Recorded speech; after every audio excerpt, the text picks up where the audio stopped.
talking to the Rolex wearing, diamond ring wearing, kiss stealing, willing dealing, limo jet flying. We Ric Flairin' on us, flaring on us. We Ric Flairin' on us. You talking to the Rolex wearing, diamond ring wearing, kiss stealing, willing dealing, limo jet flying. We Ric Flairin' on us, flaring on us. Yeah, we Ric Flairin' on us, flaring on us. It's apparent these girls staring. I'm Ric Flairin', gold across my chest. I'm fresh to death. I'm Paul Bearing, not at all scary. One eye open like Betty Wops and fine to these circles that's going in like a carry shot. Woo! I'm going in like a Mary Pop off that Mary Crop at the top flow at the Marriott. So questioning me is like questioning you. See, we the best dressed, so come and get blessed with the crew. Not one but two, different ways to slaughter your crew. Committed tat across the chest, I guess she blessed with the truth. People want to see them checks, representation of proof. Living through my elders, trying to resonate to the youth. But ain't nothing to get my flash on. Longevity is heavily embedded in my melanin. Layman terms, I last long. My ground repetitive, I'm smoother than real silk. Lyrical cash cow who can't cry over spilled milk. We in here. You're talking to the Rolex wearing, diamond ring wearing, kiss stealing, willing dealing, limo jet flying. We Ric Flairin' on us, flaring on us. We Ric Flairin' on us. You talking to the Rolex wearing, diamond ring wearing, kiss stealing, willing dealing, limo jet flying. We Ric Flairin' on us, flaring on us. We Ric Flairin' on us, flaring on us. This ain't no normal situation, this preparation with greatness. Industry full of fakeness, it's really up for the taking. See, life is what happened to you, more so how you take it. Don't get stripped of your knowledge and mentally leave you naked. I like to live otherwise. I'm sorry that I'm fresh to death. I put the polo and apologize. See, black son, we ain't nothing like the mother guys. Quit to socialize, we organize, then we mobilize. Off the deep end like a scuba diver. And no confusion, just keep it pushing like Uber drivers. Woo! Business fresh just like a supervisor in a Gucci visor. Can't find a smoother rhymer. You're talking to the Rolex wearing, diamond ring wearing, kiss stealing, willing dealing, limo jet flying. We Ric Flairin' on us, flaring on us. We Ric Flairin' on us. You talking to the Rolex wearing, diamond ring wearing, kiss stealing, willing dealing, limo jet flying. We Ric Flairin' on us, flaring on us. We Ric Flairin' on us, flaring on us. Yeah, DQ baby. Shout out that boy Nigga for that fire track. Hey, Black Sun, sun up. What's up, Vinny Vegas? What in Vegas? Yeah. Shout out Pharaoh's Kids, D-Phase, yeah, Bubba C, yeah, Ric Flairin' on them, Ric Flairin' on them, Ric Flairin' on them, Ric Flair, son up, baby. Hey, yo, Scotty, we back. Yo, Appreciate you for reaching you out. Star. I'm like, hey, it's Outspoken. A lot changed. Granted, the concept we still hosting. Giving you the fix you need when on the screen. The veteran, Captain Petty, giving you medicine. Come tap in. You know Scott gon' do what he do. Might not want to hear it, but here go the hard truth.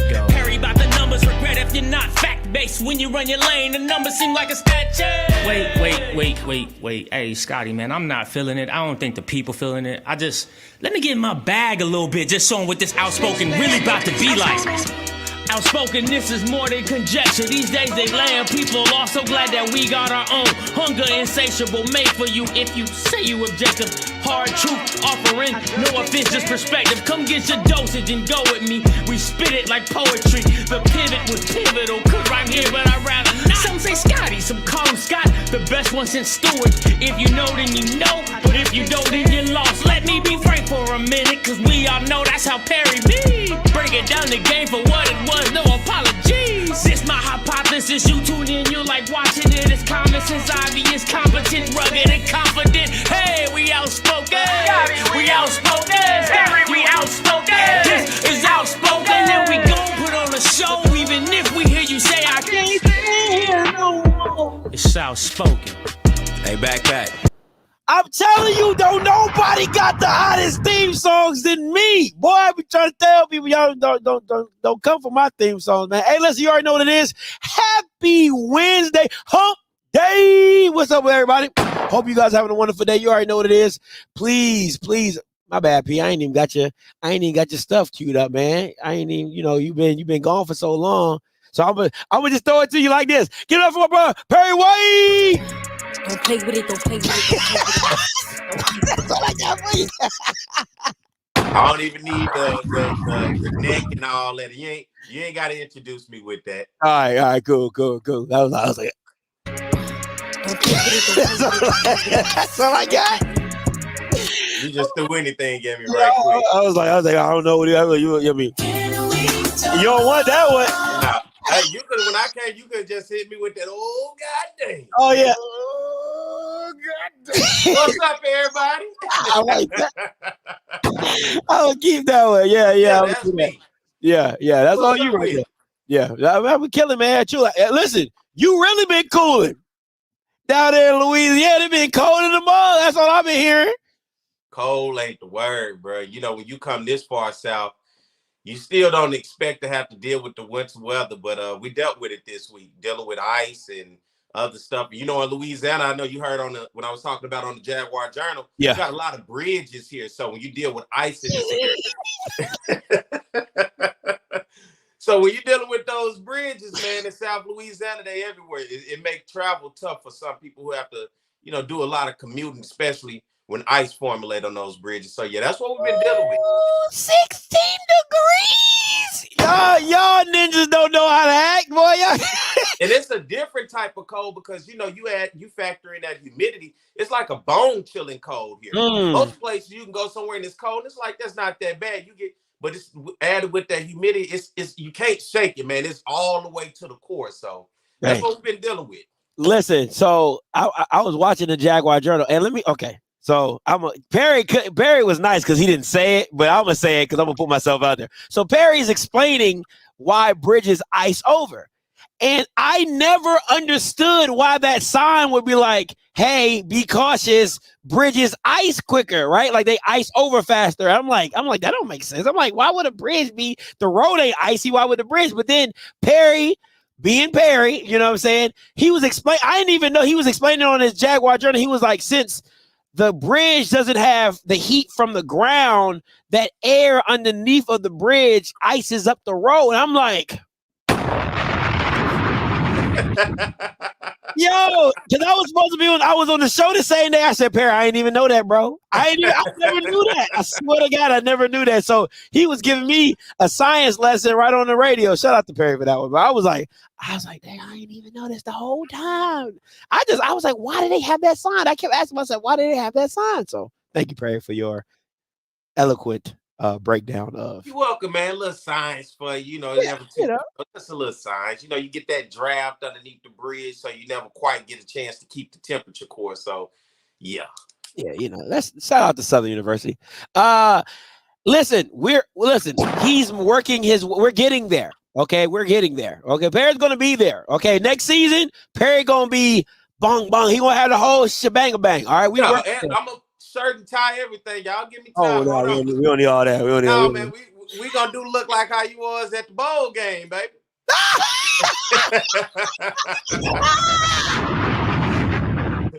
I want to get my shirt and tie. I want to get it all the way. Listen, I hate dressing up. Do you hear me? See, there you go. There you go. That wasn't me. Oh, okay. Listen, so I don't know. But we do for one. It's gonna happen. and just keep rolling with it. Don't call it. Just roll with it. At this point, you know what it is. Listen, if you understood, I don't know if I told people the story, but what happened was I begged them for me not to put a suit jacket on. I was like, listen, man, if you want me to do it, I was like, can I do it the Offscript way? They're like, no, you can't do it the Offscript way here. You got to get a blazer, shirt jacket. So Mr. Pelt, the co-founder of Hbcu League Pass, he's like, you ain't got no. I'm like, I ain't coming with no suit jacket. I ain't expect to be, doing the thing, right? Man, he brought me this long deacon coat. Like, Scotty, try this on. because he's a 44 long, but he's like 6'5", right? Mr. Belt like 6'4", 6'5".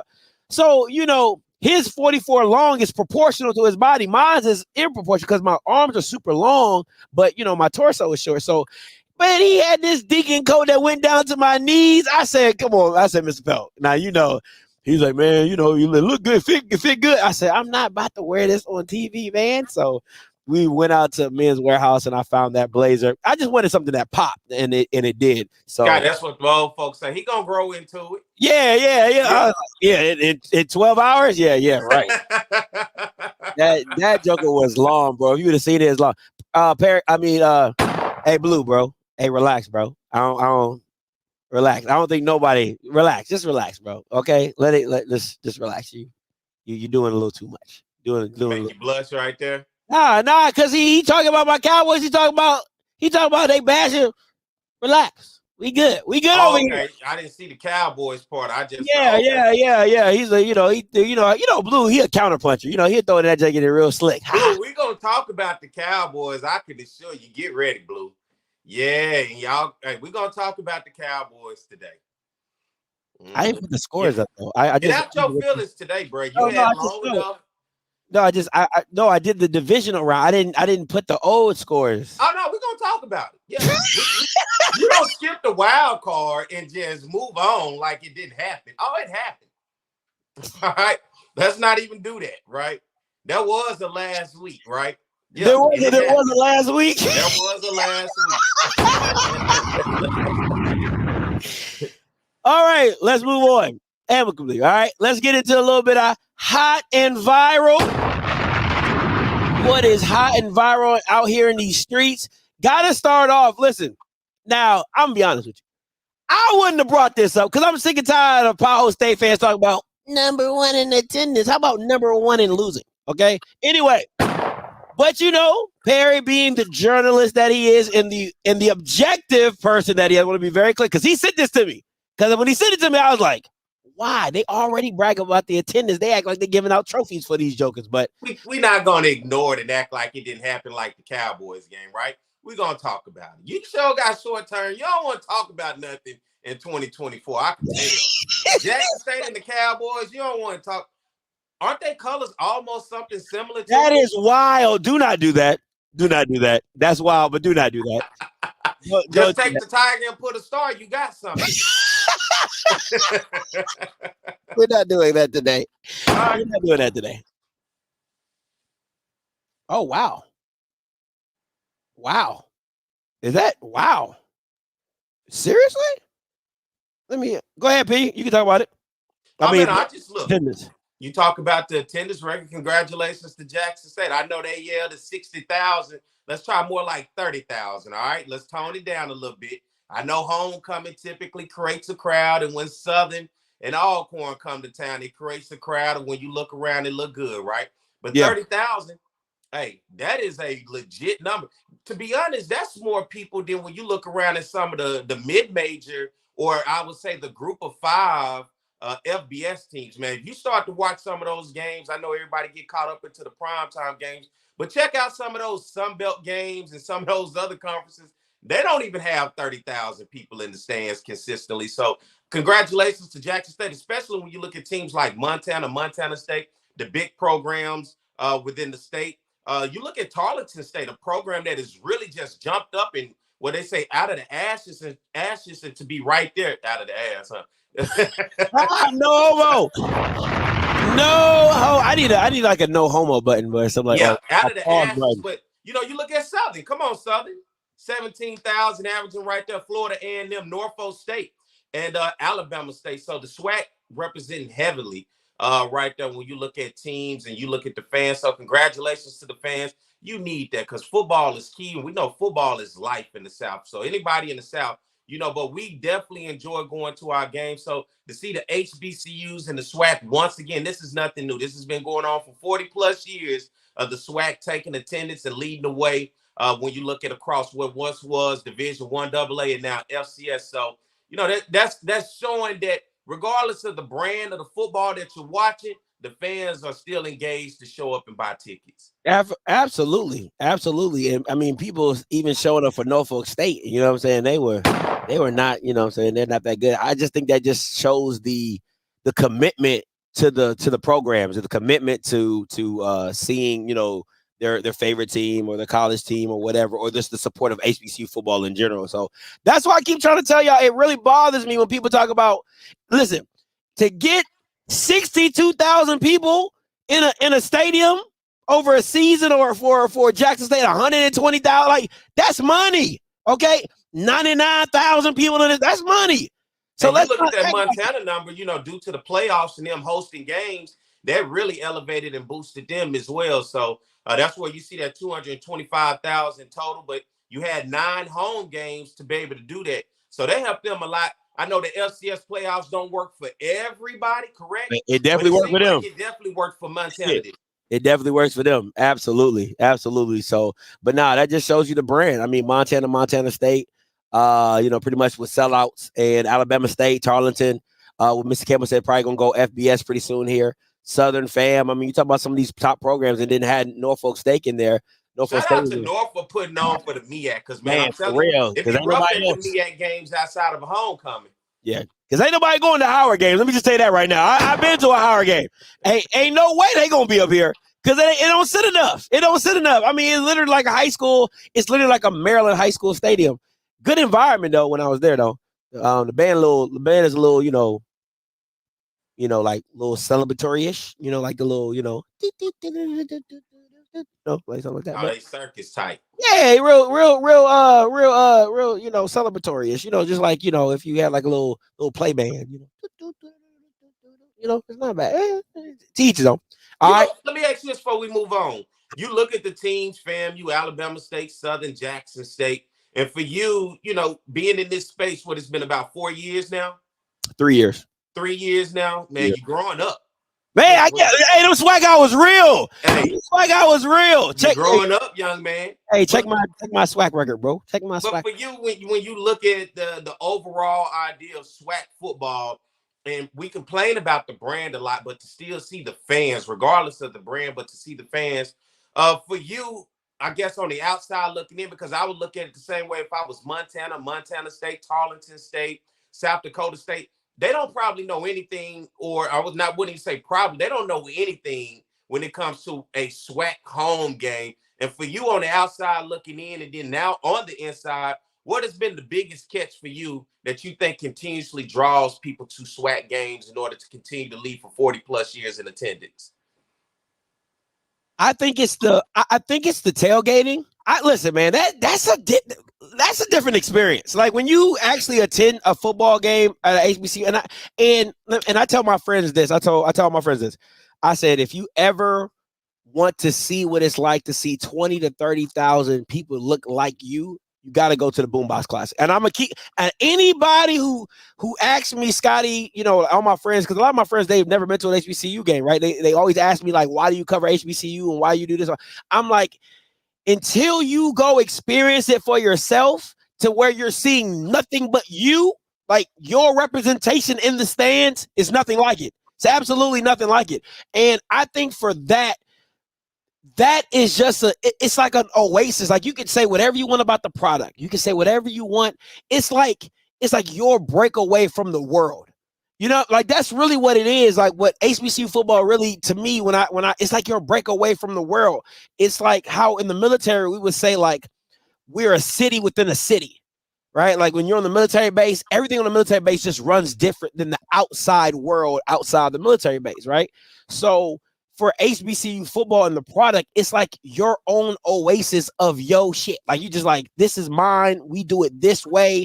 Don't come in here telling us how we do our stuff, and we gonna do it our way, right? So it's your own oasis of just seeing your own people do their stuff. It's beautiful, bro. Like there's always things you can talk about and nitpick and whatever, but just the core of it, it's nothing like it. And I think if you're a Black male or female, I think it's just something you have to experience, like, in your lifetime.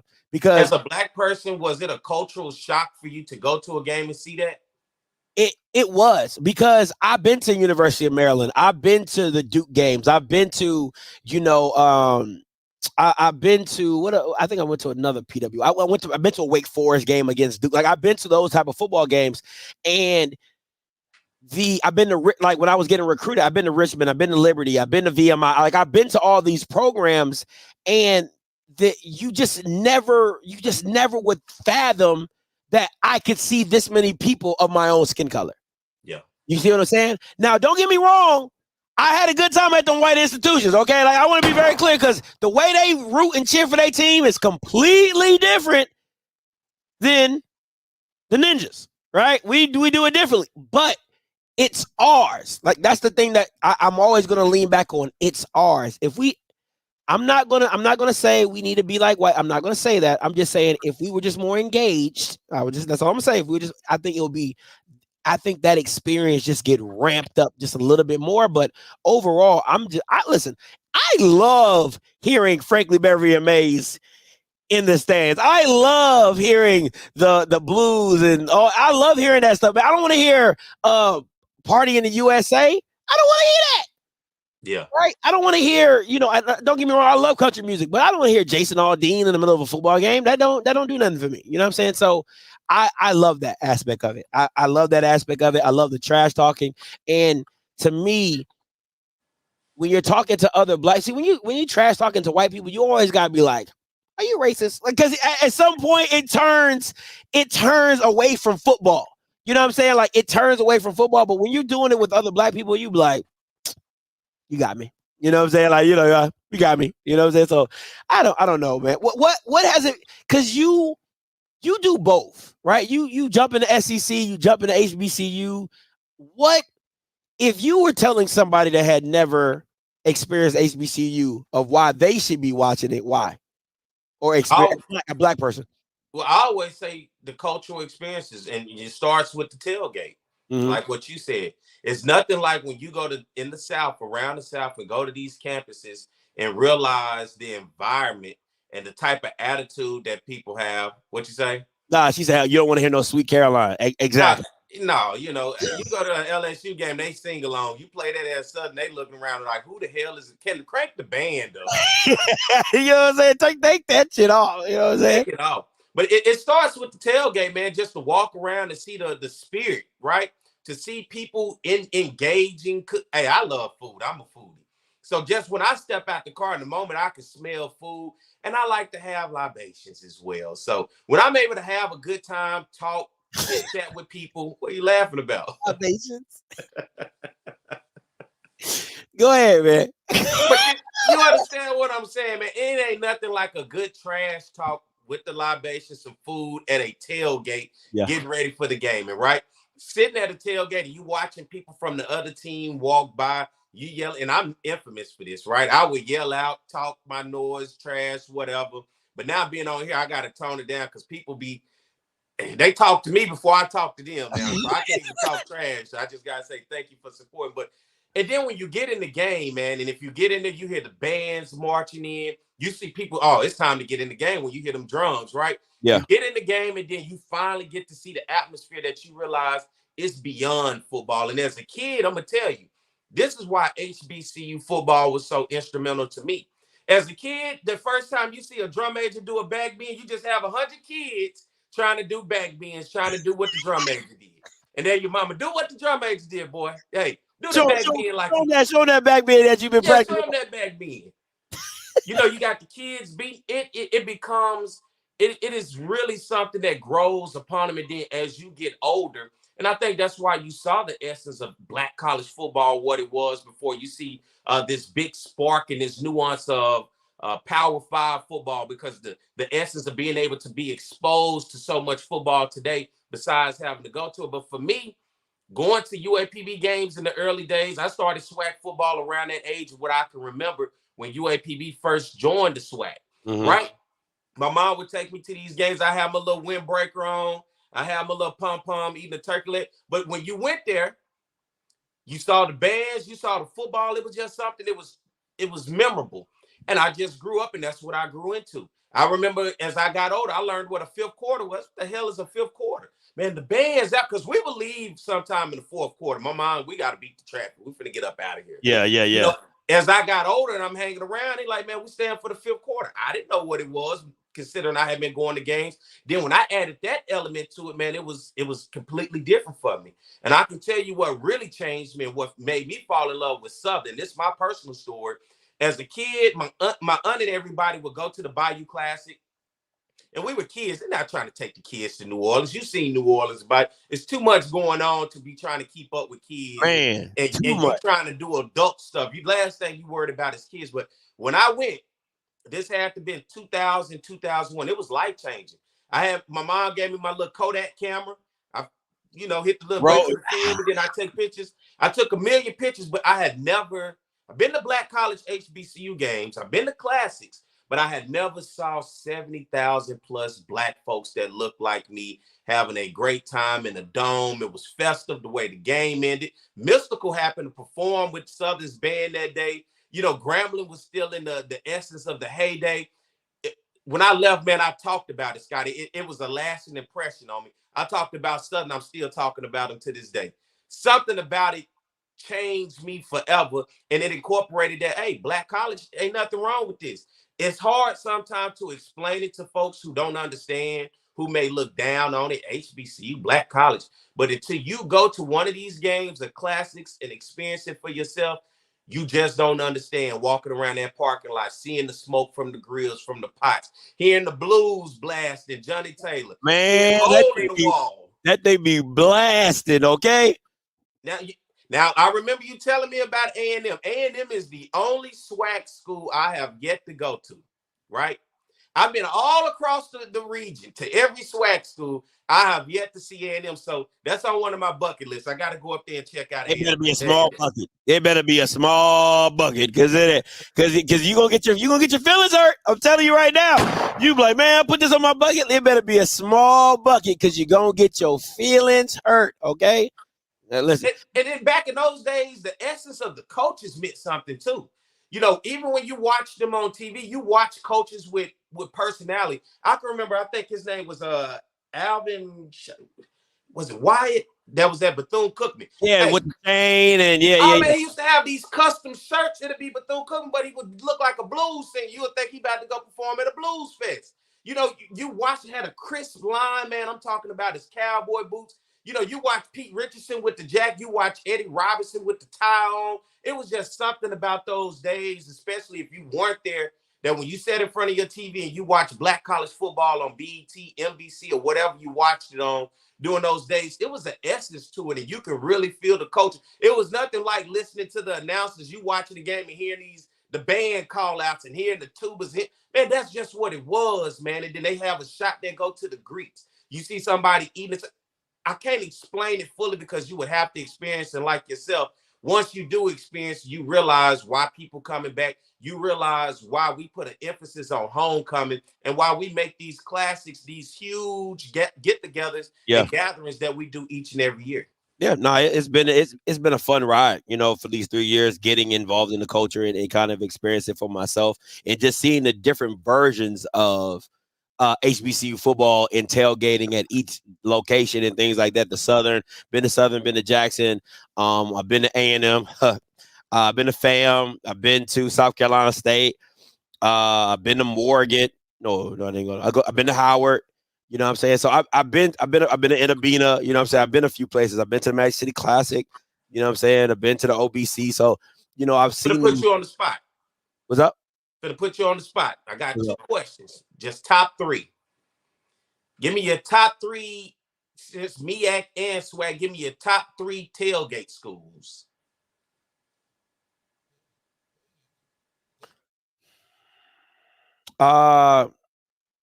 Jackson's gonna have to be number 1. Jackson's gonna have to be number 1. Now I don't know if that was the Dion experience. Okay, so let me put an asterisk on that. The Dion experience. I would have to go. I would have to go Jackson number 1, Alcorn number 2, Southern number 3. I don't think there's no MEAC school that can compete with SWAC tailgating, and I haven't seen them all. So I've seen South Carolina State, and which it wasn't bad. I think it could be like a probably top 6 in the SWAC. You know what I'm saying? But other than that, the reason I like Howard. And Howard is like a weird type of feel because they don't do tailgating. They have like food trucks. but the efficiency of the food trucks, I'm like, hey, y'all got this down pat. You know what I'm saying? Pay with a car, you know, pay with a car, keep it pushing and stuff like that. So that, and the fish was amazing. But just tailgating, no, it was absolutely What was amazing? The fish was so good. I don't know. Hell no, that Magic City Classic was not it. Nah, I didn't like the Magic City Classic when I went.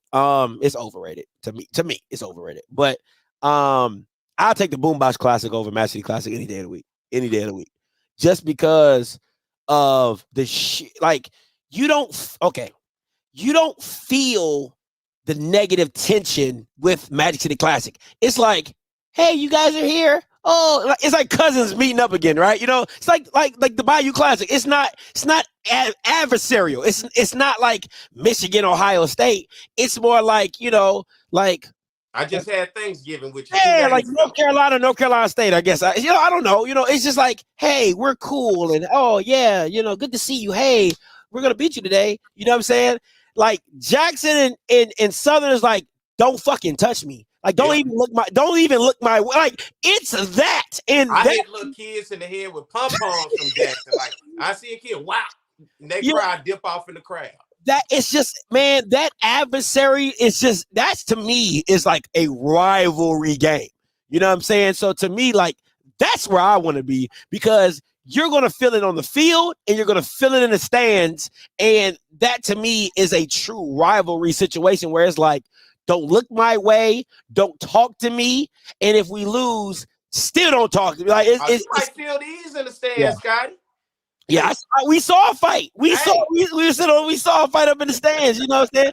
So it's just like from the jump, it's just off rip. Like it's one of those on site. Like when I see you, it's on site, and I just love that tension, right? Because to me, that's a good rivalry game. Magic City Classic is just not that to me. For them to be rivals, right?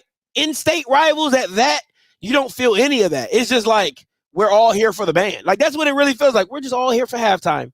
And whoever wins. And Magic City Classic might be, it's just the weekend. The Alabama Crimson Tide don't have a game. So now all the black folks decide, let's go support the two black schools. You know what I'm saying? Like, it's one of those situations. And when you, like, whoever wins and loses is like, we got bragging rights. It just doesn't feel adversarial. It doesn't feel like you better pick a side. You know what I'm saying? Like, I don't get those vibes from the Magic City Classic. I didn't get those vibes from Magic City Classic. And I like I think the Soul Bowl it's like number 2 to the Boombox. It's just not as you know what I'm saying? Like it's but it's not like. And the beautiful thing about those games, they're not true classics. It's just what the two fans have given the game, the name that they have given it, because you're gonna play it home and home. For years, they played the game. They called it the Capital City Classic with Alcorn and Jackson when they was playing it in Jackson. Now playing it back and forth. But that Southern Jackson at Alcorn Jackson, those games give you the essence of the sport and the essence of a rivalry, especially Southern and Jackson, because it's not a true rivalry.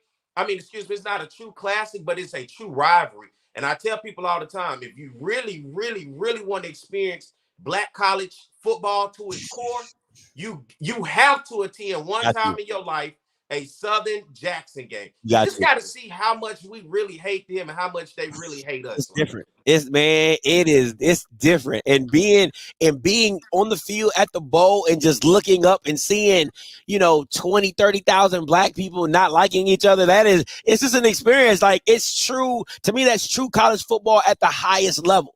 It's just like, it's like you got culture, football, and rivalry just mixed all in one big bowl, and it's amazing. Like, yeah, I know the Magic City Classic is the biggest attended, but you don't get I don't know how to describe it. It's just like a big get together. It's not really, like, to me, a real football game. I don't feel the essence of, like, we don't like you type of, like that's why Texas and Oklahoma, Michigan and Ohio, like, the reason those games are so big is because they don't like each other. Like, you're like, don't look at me.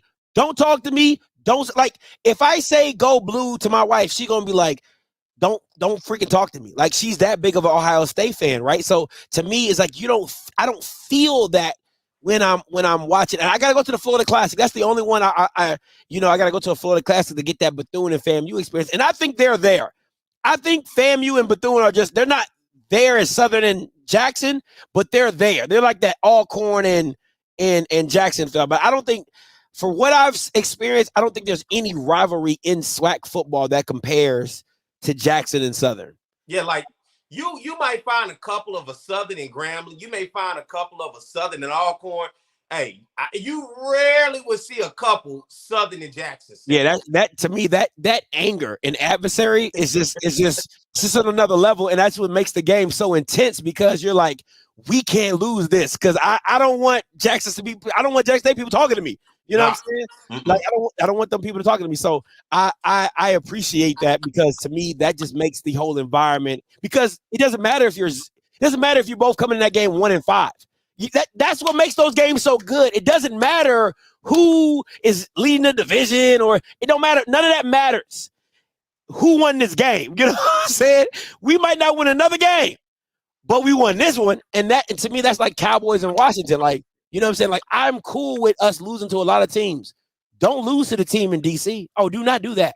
Oh, don't do that. So I get it. You know what I'm saying? So, and the next question I'm asking, that was the 3 best tailgates. 3 stadiums for you with the best fan experience. FAMU's number one. FAMU is absolutely, even in, and I want to be very clear. Even with, I gotta go FAMU, Alcorn, number 2. Alcorn's number 2, and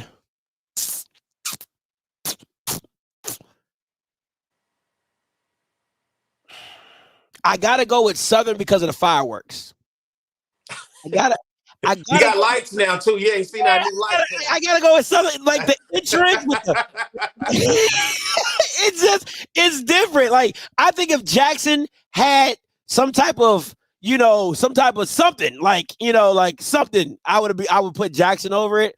But that Southern, the fireworks and all, it's dope. It's dope. It's absolutely dope. But for me, it goes FAMU, then Alcorn, and Alcorn's really close to that because I just love that. I love that. I think that is absolutely.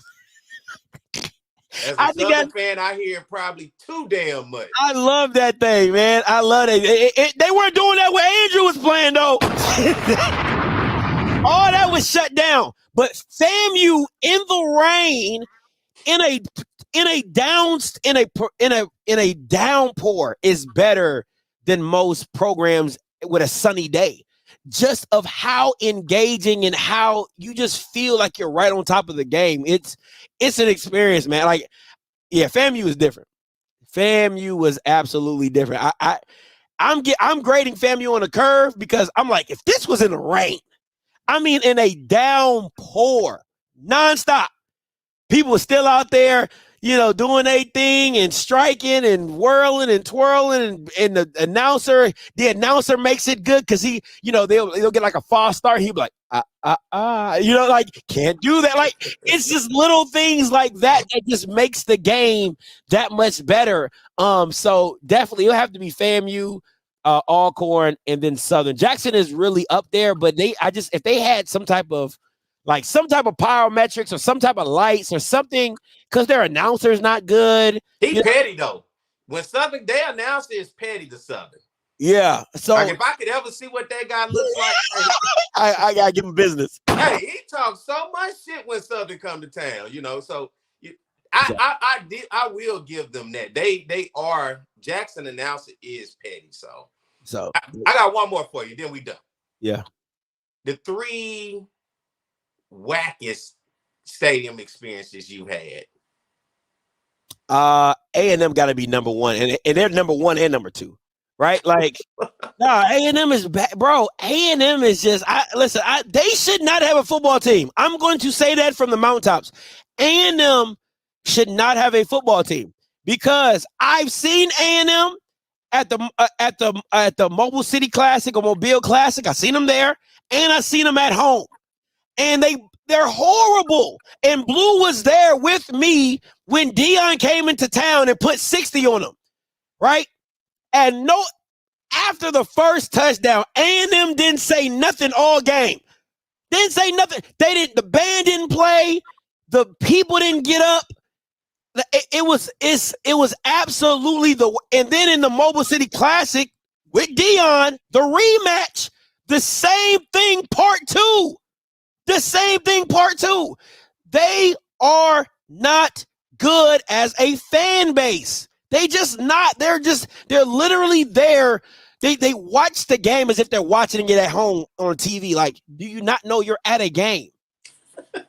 Like, that's what you got to ask people from Alabama A&M. Do you not know you're at a game? Do you not know you're not at your house right now? Like, you're outside in a stadium watching a football game. They don't understand I don't know if they got them brainwashed from the freshmen to like moving on. Like, hey, do not celebrate.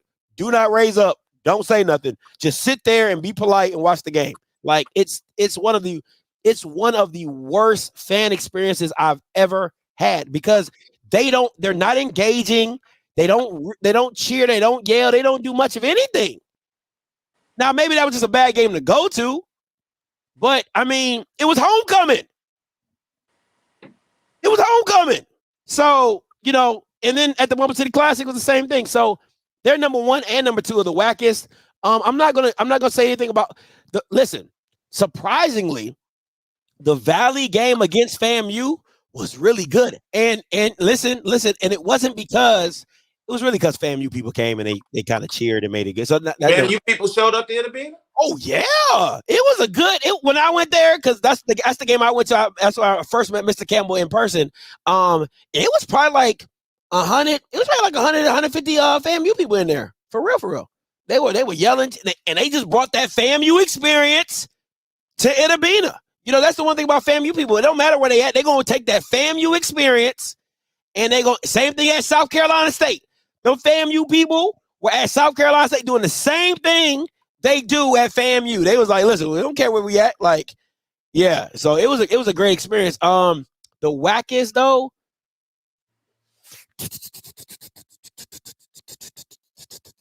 I'm like, y'all really gonna get mad at me.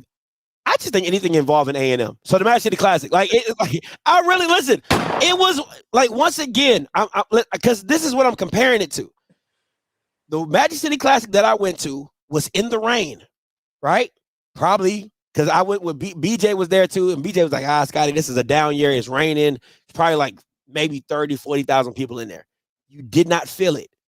At no point did you feel like it was 30 to 40,000 people in the stadium. So to me, I'm comparing it to FAMU when I'm at a championship game, and it's pretty much like a hurricane on top of the stadium. The wind, rain, it's all coming down. I'm literally in over $500 worth of rain gear trying to watch this game, right? And the fans act like it's a sunny day in September, and you can feel a part of the game. And Alabama, when I went to the Magic City Classic, like, no. Absolutely no. So listen, the worst experiences I've had have all come with A&M. Absolutely. So I would go now, probably UAPB. If I ever went to UAPB, it would probably be a bad experience, but I've never been, so I can't speak on that. And probably PV as well, because they got 10 fans. So, 12. They got 12 fans. So it probably wouldn't be a good experience. But from where I've been and for what I've experienced, I would take going to Howard over going back to Alabama A&M. Because at least at Howard, them people got cowbells. They making noise. They standing up. They yelling. They cheering. I can get with that. I can listen. It's like when girls say like it's not how big you are, but the motion of the ocean, like how you use what you got, right? You know what I'm saying? That's how Howard is. Like, we not the biggest, but we do what we do very well, and they're going to be engaged into that game. And A&M, listen, y'all can get mad at me. You can say whatever. I would never recommend somebody going, like, I would never bring recruits to an A&M game and be like, this is our experience. Like, for what? It ain't no experience. And it's a nice stadium. It really is nice. Maybe that's why that's the only SWAC school, Scotty, I have yet to touch foot on. Nah. I've been everywhere in the SWAC, Bethune, fam, all the way over to Texas Southern PV. I've been everywhere except A&M. I'll tell you my 3 in terms of experience, and I'm not going to mention Southern because people already know how I feel about that. I'll give you FAMU. I remember Southern and FAMU renewing that rivalry at FAMU in 2019. Man, that was one hell of a game. And I had a good time tailgating. I tailgated all day. But I love going somewhere and they stand up for their team. When I say stand up, if I talk shit to you, you talk shit back to me. All right? I love the banter. Let's go back and forward. Let's talk about some things, right? I want to tell you how ugly your school colors are. Now, you tell me how sorry we are in football. Then I'll tell you about your bed. I love that. That's the essence of it. FAMU. Surprisingly, maybe when Southern comes, but Alabama State.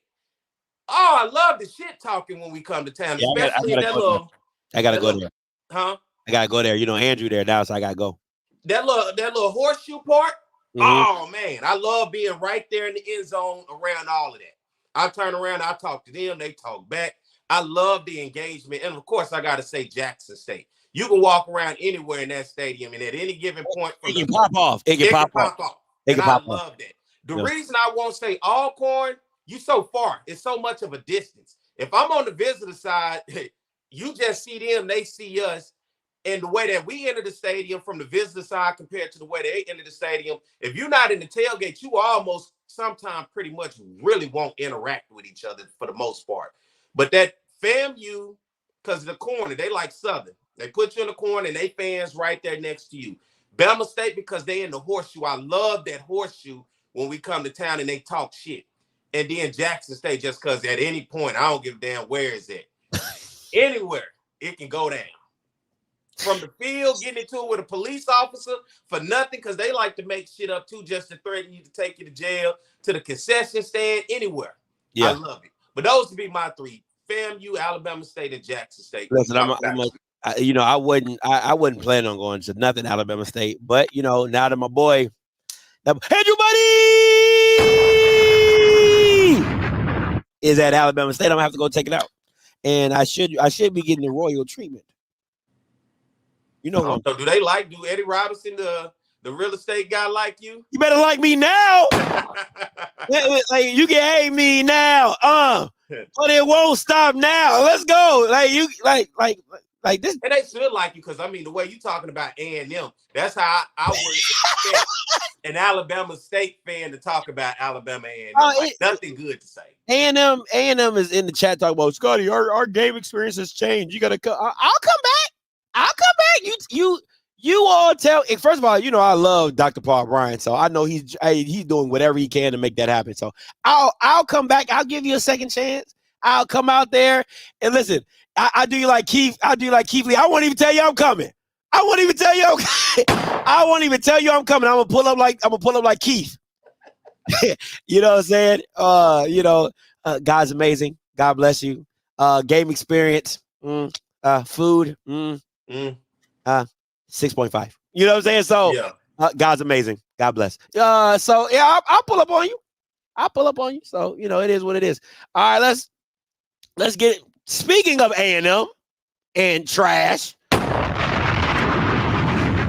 listen, I am not a fan of this schedule at all. And now, listen, I'm gonna preface my comments. I understand Auburn, money game, get paid, got to fill the books. I get that.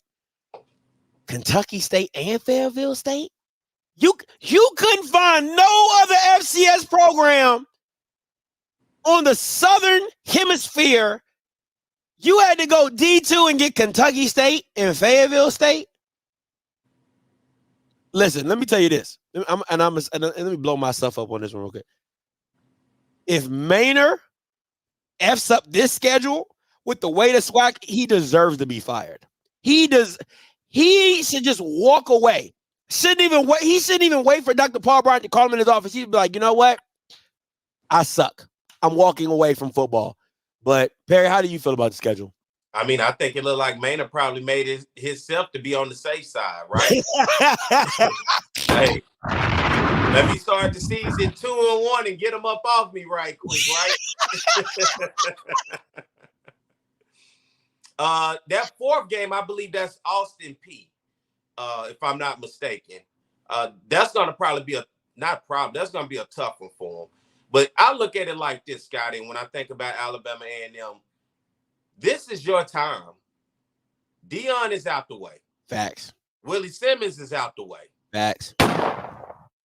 And you still found a way to lose to Alabama State, whose coach, you've been around longer than him, man. Facts. At this point, this schedule with, once you hit conference play, I mean, you're going to learn who you are and where you're going to be at early with FAMU and Jackson State off the rip in the SWAC East. You got to come in and win both those games. Those are the two teams who have ran this division since you won that spring SWAC championship. You got to make a statement. Alabama A&M won to the Austin P. I know he said he get paid to win SWAC games, so I don't even know if he going to take that serious. And then the Division II schools, but you got to at least, after that Jackson State game, be 4-2 on the season. You have to be. 2, 3. Where you getting the fourth win at? You got to beat Jackson State and FAMU. I think you said coming. Oh, you said coming into homecoming. After that Jackson State, you have to make a statement this year. You got to beat FAMU and Jackson State. Let me ask you this, P. If you lose to FAM and Jackson State, should he be fired after those 2 games? I think he should be fired. Yep. And I hate to call anybody's job. Okay. I promise you. I never want to be the guy to do it, but I will say, Cornell Maynard, now is the time for you to take that division. Whoever FAMU's head coach is going to be, you can't let him come into your division and take it away from you. You've been around longer than TC Taylor and have more coaching experience than TC Taylor. You talked your noise to Jackson and told Dion get more 5 stars, and he left you a present. I hope they still got the scooter. Did he sign it for him? Yeah, he sure did. This is the year you have to make the statement. It's got to be Alabama A&M beating FAMU and Jackson State. That is the only way you're going to make me believe in Alabama A&M, especially now that you got the 2 top dogs in Willie Simmons and Deion Sanders out the way, respectfully. Now, Cornell Maynard, it has to be your time. You snuck one in the spring, and since then, you have taken a backseat to everybody in the conference. Facts. And you have allowed FAMU and Jackson State to resurrect their programs and get back on top. Now that the people that resurrected those programs out the way, what you gonna do, brother? As they say in the wrestling world, what you gonna do, brother? What you gonna do? You have to be able to put yourself in a position to win those games. If you come into the SWAC conference 0-2, losing to the 2 best teams who have won the division, respectfully, the past few years, What we talking about? It's nothing else left. What we talking about? I mean, at that point, I'm sitting on the Magic City Classic. No. I absolutely agree with you. As somebody said, I think Edwin Moore said he did on fire mid. Shit, you kidding me? I'll let that Bama go so fast. Because what are we doing this for? Because, I mean, if you want me to wait to the Magic City Classic, and if you lose that's just insult to injury. That's a 3-0 run by a 3-year coach. That don't make no sense. But I'm just glad we're on the same page with that, Perry, because if he lose to FAMU and Jackson State and they both on rebuilds, you're technically not on a rebuild because you had the same staff in for the past 4 to 5 years. But FAMU is definitely about to be in a rebuild, straight rebuild. And Jackson State is coming off of a rebuild season. At that point, you won't have another East game after homecoming in the Magic City until the last game of the season against Valley. Yeah. So you got the East in front of you early. You got to come into the conference swinging quick, fast, in a hurry, and you have to make a statement. You will turn everybody head if you come out of there 2-0 against FAMU and Jackson State to start it off. It's pretty much set up in front of you at that point. It is. You control your own destiny. And I'm gonna tell you this: I'm not a fan of Little Bill, but I think Little Bill has enough talent on his team to beat A&M because the way they played Jackson State last year. And some of the players that I've done some recruiting, some video on, I think they're going to be a tough defensive line. And listen. Okay. First of all, if you lose one of them D2 games, I mean, let's not even talk about that. Because listen, I'll tell you one thing. You can say whatever you want. Kentucky State is going to throw that ball, and they're going to throw it around with a vengeance. Okay. I like what they got building down there in Kentucky State. And Fayetteville State is no slouch. They've contended for their division, the CIAA, for the past few years, and have won that the past few years as well. I don't think they won it last year, but they've been contenders. So that's what I'm saying. You lose to one of them D2 schools, you got to go right there. I mean, I promise you. At that point, I gotta cut ties with you, bro. It should be 2-2. It should be 2-2. You should come into that. You should come into FAMU at 2-2. That's about as good as I can get it for you. Oddly enough, they may sneak Austin Peay. Oddly enough, that just might be one of those games they just get out of there with one. We'll see. We shall see. But me personally, I do not like this schedule, which with the two. I don't mind one D2 team. I really prefer no D2, but I get it. I understand it. Curtis, no, you want to put money on that? You want to put money on that 3-1? You want to put money? Anybody want to put money on that Austin Peay 3-1? Let me know, and we'll move on. All right. Don't forget, make sure you get your pre-orders today. My man Jason Gibson got his book coming out, Pray, Plan, Execute. All right, support. Let's get him on the New York Times bestseller. But let's get into this new OBC. And I'm springing this one on Perry because I didn't tell him because I totally forgot, right? This new OBC. These are the new teams for the OBC. Oh, goddamn. All right. Alabama State and NCCU are the new attendees of the Orange Blossom Classic. There is no FAMU. There is no Tahoe State. It is Alabama State and NCCU. Perry, your thoughts on the matchup?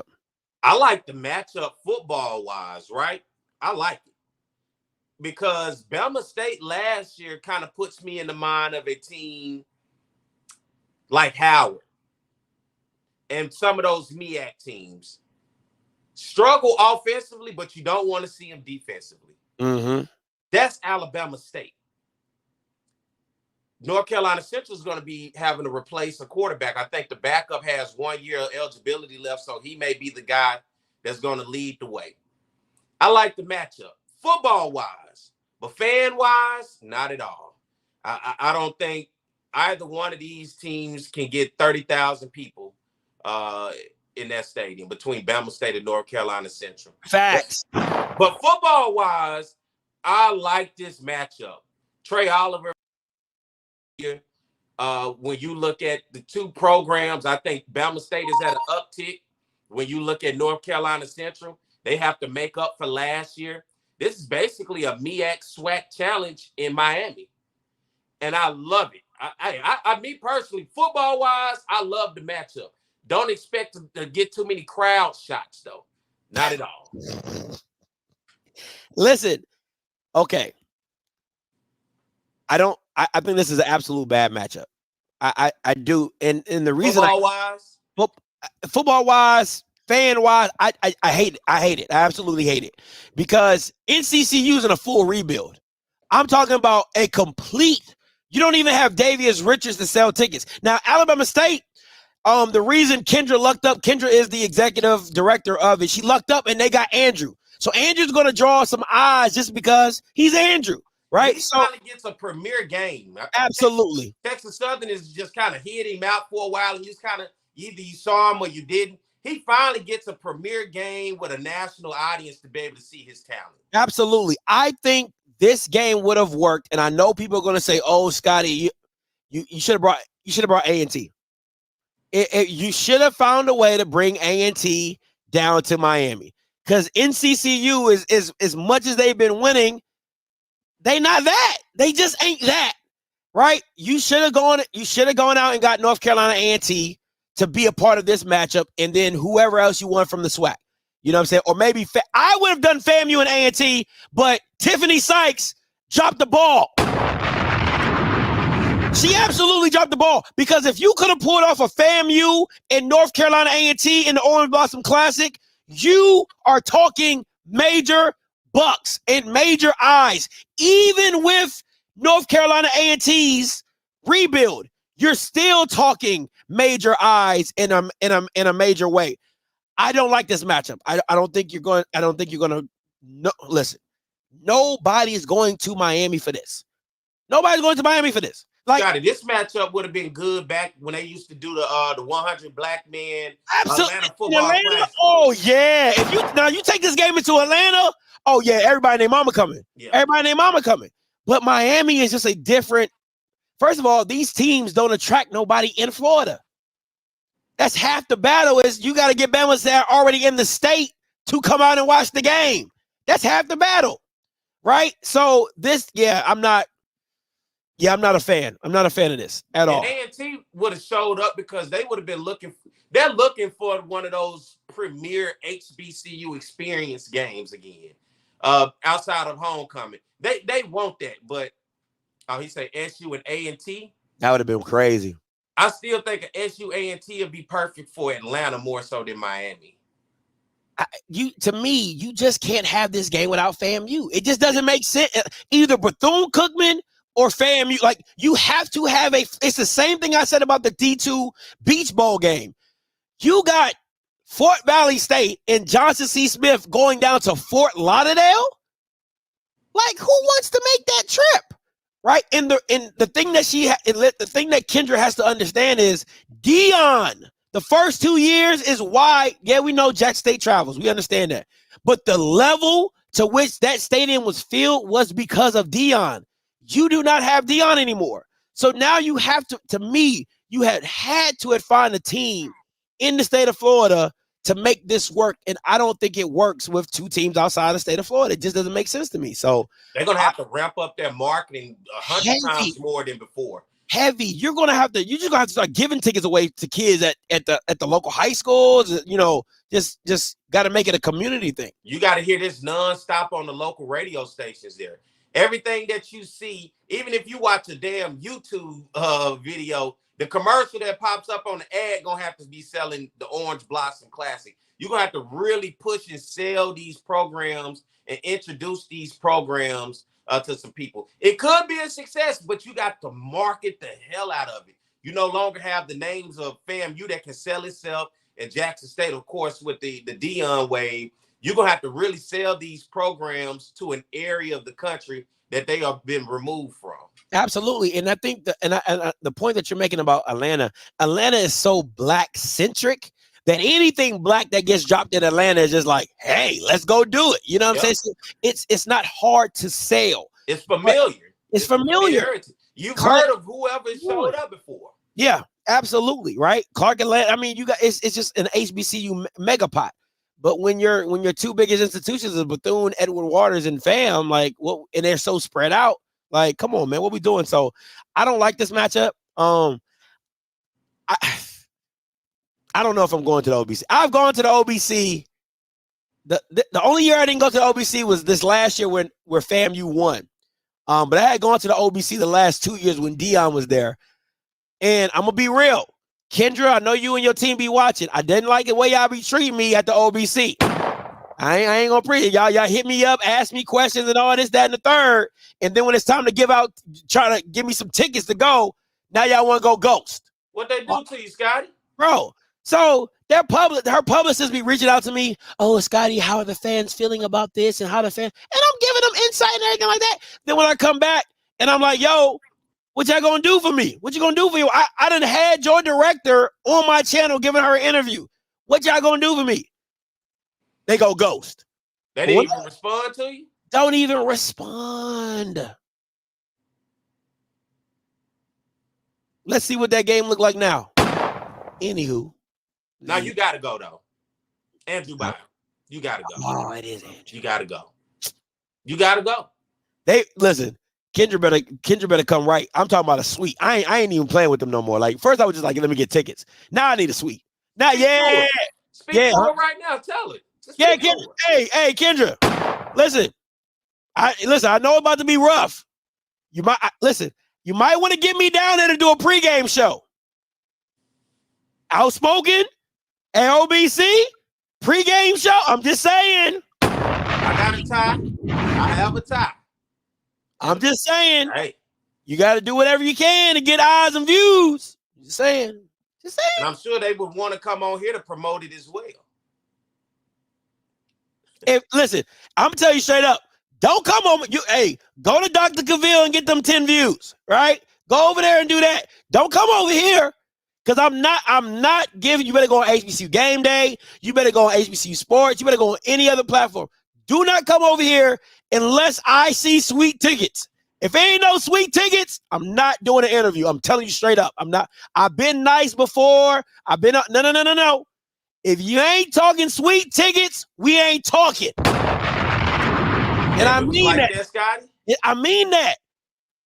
I don't need the OBC. Well, I was just saying, I did not know you had that relationship was like on the back end and not more on the front. I didn't know you had that type of experience with dealing with the administrators of that game. Yeah. They be emailing me, calling, texting, all type of stuff. And then disappeared on you. And then disappear when I ask for some tickets. The disrespect. Well, you may have to put in a media credential. Uh-huh. You know what? Media credential, yeah. I don't want to do that. Now put in your media credential. For what?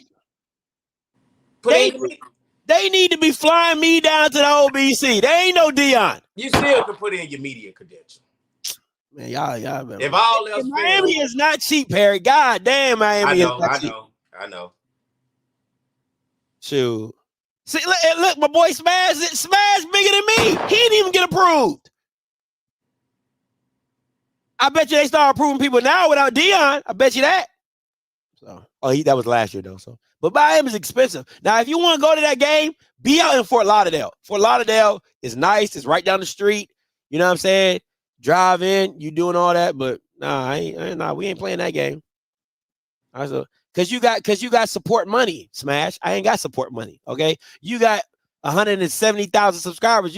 I got support money. I ain't got support money. Okay, I got hookup money. I need hookups. I need a hookup. So it's different. That's why you threw in that whole pregame show build up to the OBC. I can see that. Yeah.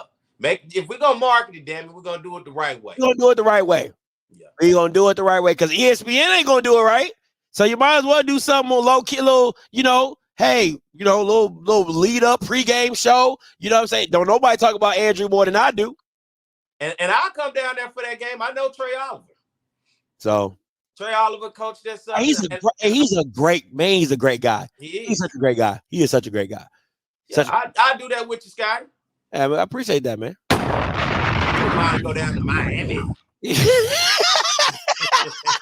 Like a little swag basketball, a little swaggy. Listen, man, listen. Okay, let me just say this. Listen, man. Ashley Robinson is like, he's like a kid. He's like a kid shooting from like 5 feet away from the basket. He just don't miss. Like, you take Alabama State's coach who was losing at Alabama State. You bring him over to Jackson State, and Alabama can't lose in conference and just beat Alabama State. He doing something different. Now, don't get me wrong, Alabama State, they got that boy TJ Matlock, dog, absolute dog. Southern's out here balling as well, and everything like that. Grambling looking good, Bethune-Cookman, but man, Jackson State, man, they are just, Jesus freaking Christ, they are just doing it. What you got, P? Oh, let's start with Jackson State, man. Jackson State 3-0 in conference play on the men's side, and you look at Coach Mo. He kind of, Zoe and Mo kind of, it rhymes, but then they kind of look like they could be cousins. Zoe just a little lighter. Just a little light. Zoe and Mo. Let me find out they cousins somewhere down the line. All right, let me find out. But Jackson State getting the victory this weekend over Alabama A&M 75-67. Jackson State in that game shooting 22 of 59 for 37% around the field. 8 of 22 from the three-point line. They shot 23 of 32 from the free throw line. A&M struggled in that ball game against Jackson. 19 of 47 shooting for 40%. 4 of 12 from the three-point line, and they shot 25 of 33 from the free throw line. A&M, the Bulldogs, don't get it done. Then let's go to Alabama State, right? 4-1 in conference play. What a strong start for Alabama State and the Hornets. They got a win over Alcorn State. Alabama State beating Alcorn State 55-53. Bama State in that ball game shooting 21 of 61, 34%, 6 of 27 from the three-point line. and as well as shooting 7 of 12. What you're going to start to notice as we go through here, it's going to be some days where some of these teams horrible from the free throw line, and you're going to start to see how big the three-point shooting is in this conference of teams living by the three and dying by the three. Going 6 of 27 from the three-point line for Bama State. They only win by 2 points against Alcorn State, and then I guess you can call it the Magic City Classic of the hardwood. Bama State and Alabama A&M play. Bama State gets the victory 72-55. Bama State shoots 23 of 60 in this ball game for 38%, 9 of 19 from the three-point line, and 17 of 21 from the free throw line. For the Bulldogs, 18 of 45, shooting 40%, 3 of 14 from the three-point line, and they shot 16 of 27 from the free throw line. Bama State got 27 points off of turnovers in that ball game against Alabama A&M. Then you drop down and you see Southern University right there. The Jaguars go on the road against the Florida schools, FAMU and Bethune-Cookman. Saturday, they took on Florida A&M. The Jaguars walk away with a 74-65 victory in Tallahassee. Southern shooting 27 of 59 for 45%, and 12 of 30 from the three-point line, and 8 of 16 from the free throw line. The Rattlers of FAMU. Where Mr. Campbell at? Hold on. Wait. Where Mr. Campbell at? Mr. Campbell, basketball matters too, all right? FAMU shoots 23 of 51 from around the field for 45%, 12 of 29 from the three-point line, as well as 7 of 15 from the free throw line. Southern University gets the victory and then won a hell of a game on Monday. I sent you the link to this game too, Scott. I don't know if you watched it. Southern and Bethune-Cookman. It was good. Oh, my God. Bethune-Cookman's gym, like I said, coming into this weekend, Bethune-Cookman had been undefeated at home. They lost their first home game, and I'll get to that against Grambling on Saturday. But Monday night, it is a small, but listen, they are on you. I've been there. It's a great environment. It's a great environment. And the environment, it's old school. It's an old school type gym, but it's a great environment. Then that environment helped Bethune-Cookman in that ball game. Bethune-Cookman gets the victory over Southern, handed Southern his first conference loss on the season early on, 83-81 in overtime, Scotty. Bethune-Cookman shot 25 of 53 in this game for 47%, 5 of 16 from the three-point line, as well as 28 of 36 from the free throw line. 28, they shot for 36 attempts from the free throw line. Woo. Southern in this ball game gave away a lead in the second half late. They shot 26 of 52 in this game for 41%, 10 of 28 from the three-point line, and they shot 19 of 28 from the free throw line. 2 crucial free throws missed at the end of the game that could have put Southern in position to tie it up. They ultimately missed both. Southern loses this game by 2 on the road at Bethune-Cookman. And then on the other side, let's talk about Grambling, who also right there behind them had that Florida trip. Grambling took on FAMU on Monday. Grambling got the victory 65-52. Grambling in that ball game, shooting 25 of 56 for 44%, 8 of 22 from the three-point line, and they shot 7 of 13 from the free throw line. And then on Saturday, going to Bethune-Cookman and squeaking out a victory, giving Bethune-Cookman their first loss at home. Grambling wins that game by 10, 79-69. Grambling shot 25 of 46 for 54%, 5 of 10 from the three-point line, and 24 of 29 from the free throw line. And that's where you have it lined up. Jackson State leading the way, undefeated in conference play, with Bama State at 4-1, Southern, Grambling State both at 3-1, and then right there behind them all is Bethune-Cookman at 2-1 in conference play on the men's side. Let me do something real quick here, Perry. You got anywhere to be in the next like 30 minutes or 45 minutes? We rolling. What's the word? So there is a search committee that is being put on at 2:00 today. I got the link. I've already set up. So at 2:00, we're probably going to break away, watch a little bit of the search committee for FAMU and how they're going to go through that process, get a little bit from that, come back into the show and finish up, because we're almost done anyway. Got the NFL playoffs, and then we should be good. So at 2:00, we're going to break away, tune into this for just a tad bit, see what they talking about. If it ain't nothing, we're going to come back and we're going to get it popping. So just want to give you guys the heads up on that as well. So you want to do the women's side? Yeah. I got that. We can knock that out. Here we go. SWAC women's. Listen, very competitive. Okay, I want to be very clear.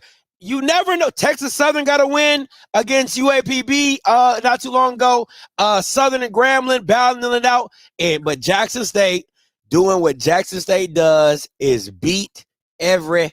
body. So on UP. Jackson State took on Alabama A&M, and they got a victory, 70-41. Jackson State women's basketball team shooting 24 of 59 for 40%, 3 of 10 from the three-point line, and they shot 19 of 21 from the free throw line. Jackson State, Scotty, got 40 points in the paint against Alabama A&M in that ball game, straight dominating in the paint.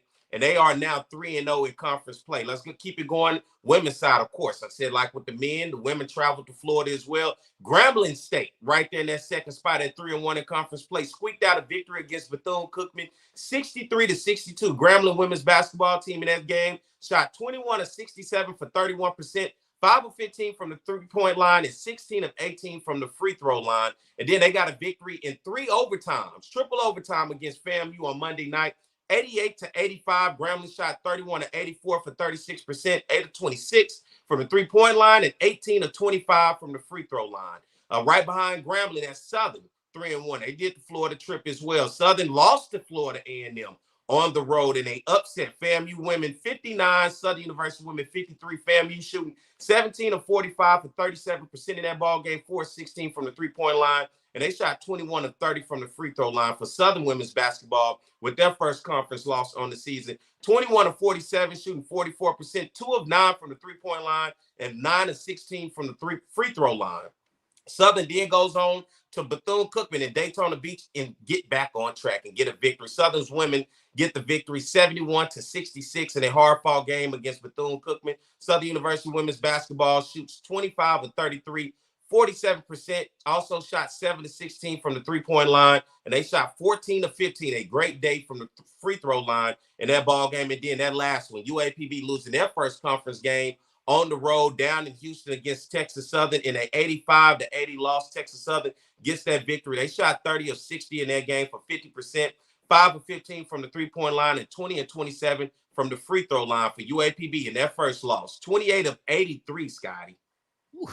28 of 83, shooting 33% in that ball game, 4 of 23 from the three-point line shooting, and they also shot 20 of 27 from the free throw line. They had a game scheduled, both men and women, UAPB in Prairie View on Monday. That game has been postponed, and they're going to be waiting to reschedule that game a little bit later in the season because of the inclement weather. But UAPB women losing one on the road at Texas Southern in that hard-fought game, but Jackson State, Grambling, Southern, and UAPB lead the way right now on SWAC women's side. I do.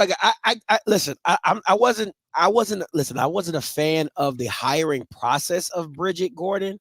I think that's her name, but they've only lost games by less than 6 points. Like every game that they've lost or won, they've either won a game less than 6 points or they lost a game by less than 6 points. I really want to see what it comes down to when she plays the big boys, the Jacksons, the UAPBs, what that margin of victory looks like. Because that's really who you're basing yourself off of, right? It comes to that. So we'll see what that looks like. Because you can beat everybody else's average, but you got to go see the big dog. But this is ridiculous, bro. This is they are beating teams by an average of 30 points. Like, that's not fair. It's not. It's ridiculous. Like, I'm just like, and the thing about it is, like, they're usually a second half team. Like, so in the first half, first and second quarter, they might be up by like 8, 9. And then next thing you know, you look at the end of the third quarter, now they up like 15. It's just absolutely ridiculous. And then they just lean on you so heavily, but they lose. If I'm not mistaken, I believe they lost Angel Jackson to a torn ACL. Listen, Luckett is balling. Bowler is balling. I've always been a fan of Maya Crump. I think she is just next level. Her shot from 3 is falling. Daphne White, thank you. I'm sorry. I'm more of an Angel Jackson fan. I think Angel is better than Daphne. That's just me personally. I think she's more physical. But that team is just so solid and they rebound so well and they attack the boards so well. But I'm gonna keep saying it. The only thing to me that's going to stop JSU if they make it to the NCAA tournament is their shooting has to get better. Yeah.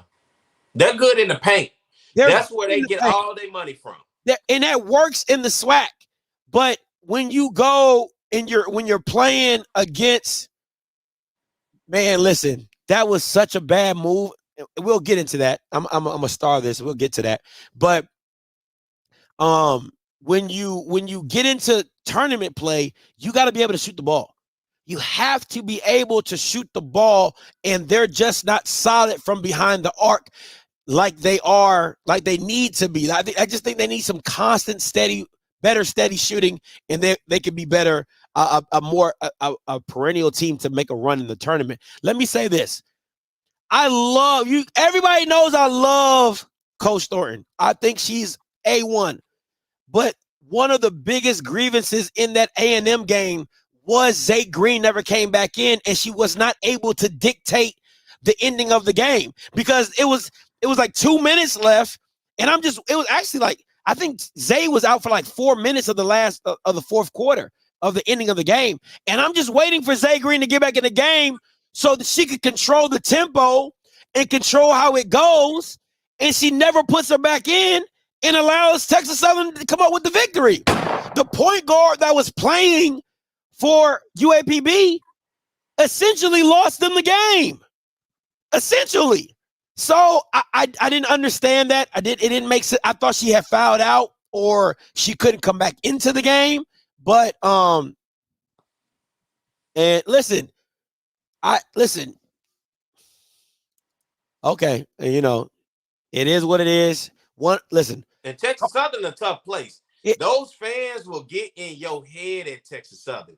If you've never been to a Texas Southern basketball game, that is one of the toughest places to have to go because you got to deal with the fans. You got to deal with a lot of distractions at Texas Southern that can get you off your game, especially if the game is back and forth and it gets to one of those heated moments. It's just a tough place to have to go play. I just, listen, I've coached basketball before. I haven't coached in college. I coached high-level AAU. So as far as I've gone, I've coached 17U, AAU. And sometimes you got to ride with your horses. I get it. I get it. Trying to teach a lesson and trying to listen. But it's either one or two things. You gotta control, you gotta rein that horse in, like you gotta rein that Mustang in, or you gotta ride it until it bucks you off. And I'm not saying Zay Green is in everything for UAPB because I think they should have went through Maya Pete. And what I did not like about the ending of that game is that they did not run a play from Maya, where she was the biggest, most intimidating factor on that team. And she listen. Okay, I'm getting way off base. I don't want to. I can tell you this, Scotty. With situations like that, you do sit because when the team lose, you say we lost. We played as a team, but the way you act, the way you responded, cost us the game more because we needed you level it. It's one of those teaching moments where you see we need you, right? You're an essential piece. When you're not in the game, you see how it affects us as a team. So regardless if you want to go balls out, let's just say that and win a game. Yeah, I have to sit you, and then you see the end results to your action cost us a game. Now, it's a team sport, right? It takes the team to win the game, but every person, a part of that team, is an essential piece. And if you know you're an essential piece, you have to be able to respond to any situation because it's going to get tougher down the stretch. It's not going to get any easier. You got to nip it in the bud now. Yeah. It show you what your effects did to this team and how it affected us moving forward. And it's still early, so if we're going to take a loss, I'll take it now. But she has to then learn through her experience of what she did and the discipline that the coach put upon her to show this is why we need you to be a leader on this team. This is why you can't make those mistakes. Because first of all, I don't have no problem sitting you down. And if we lose the game, we lose. But second of all, you have to be able to keep your head level. You have to stay focused because when you get that point, your team is going to need you. When your team needs you the most, you have to be able to be in that position to lead your team. You're getting all the views. Everybody's looking at you. Everybody's talking about you. Don't go out like this. Go out on top, and let's make sure that you give your best and that your best is not sitting on the bench saying what you could have, would have, should have did because of your attitude. I think for this team, and I agree with Edwin, Zay Green is an absolute play. To me, when Zay Green goes out, you either have to work the ball through Maya or you have to work the ball through Kariah Beck. Like you gotta have like there should be a way that you work the offense into it really should go through Maya, right? I love Maya Pete. She to me, outside of I like the girl from Bethune-Cookman. I think I like it's like Kayla Clark or something like that, or Caitlin. I like her. I like Angel. But I really love Maya. I really love Maya Pete. I think she needs more touches and she needs more opportunities to really show what she can do with her back towards the basket. But that point guard position for UAPB, you gonna have to figure that out, because that girl down the stretch playing point guard was not good. She has some deficiencies at playing that position, and I just think she rushed it a little too much. She didn't know how to work the ball around, get people in the right position. Maybe that was coaching, maybe that was her, but it definitely reared its head at the wrong time in that game, because it was definitely a winnable game. You know what I'm saying? So you didn't want to lose that if you was UAPB, especially to Texas Southern on the road. But hey, you have to teach a lesson. I hope them as a team, and especially having Monday off because of the inclement weather, so they didn't get a chance to play Prairie View. So hopefully, and I think they're just now headed back to Arkansas because the roads have been iced up and snow. So they've been in Houston this whole time. So hopefully it's a learning lesson. They can grow as a team. UAPB has all the potential in the world. They really do. They have all the potential to win this conference. And you want to see, can they get it together through the thick and the thin and be able to find a way to get it done, because it's going to be tough when you look at teams like Jackson State, Southern, and even Grambling that's sitting right there that can knock you off at any given time. I don't know this girl's name at Texas Southern, but she got like these super long braids that go down to like the middle of her back. She's an absolute baller. But for me, the thing about UAPB is they're going to need Maya and they're going to need Davenport. But Davenport plays like if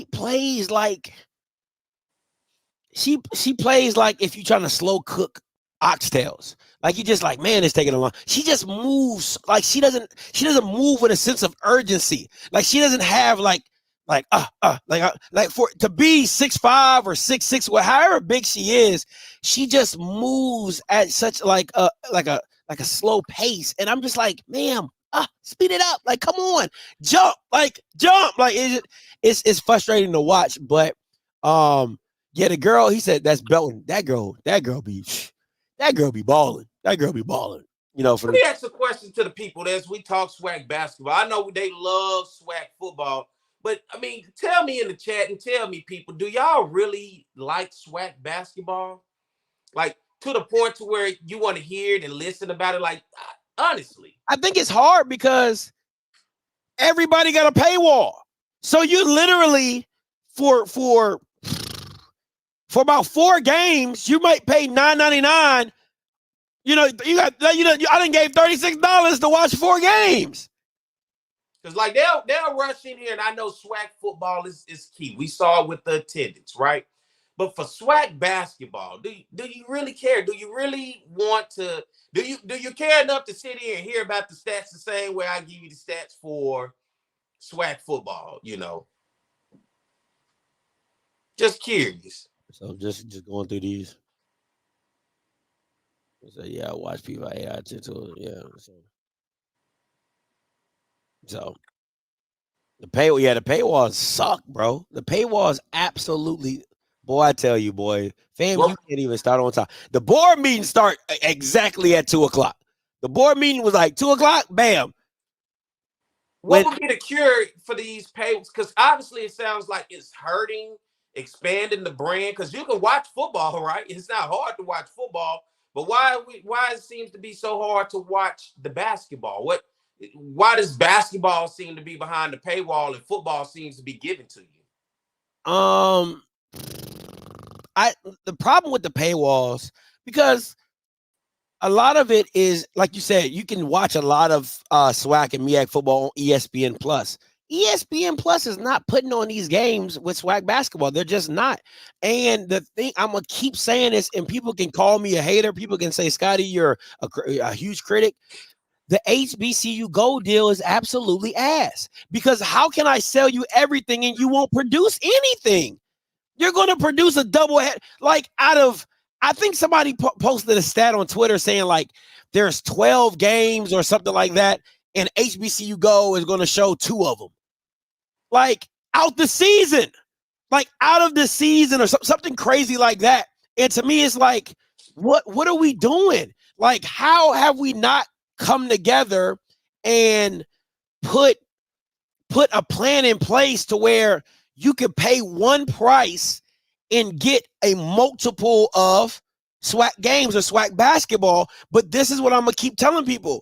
Like, I'm sorry, I'm gonna repeat it all over again. But it's just trash. The deal is trash. How each individual school has done a paywall because they want to get paid for their games is trash. It's not good. It's just not good for the game. It's not good for basketball. It's not. People need a central location. Let me ask you this. Do you think the SWAC promotes basketball the right way? No, none whatsoever. They don't show no clips, no highlights, no nothing. It's horrible. I don't understand how you have a communications director and they post no highlights, none of any of the basketball games. None whatsoever. It's just absolutely ass. They're behind a paywall. Not even the SWAC don't pay to get out there through that paywall. Hold on. Here we go. Are we in there?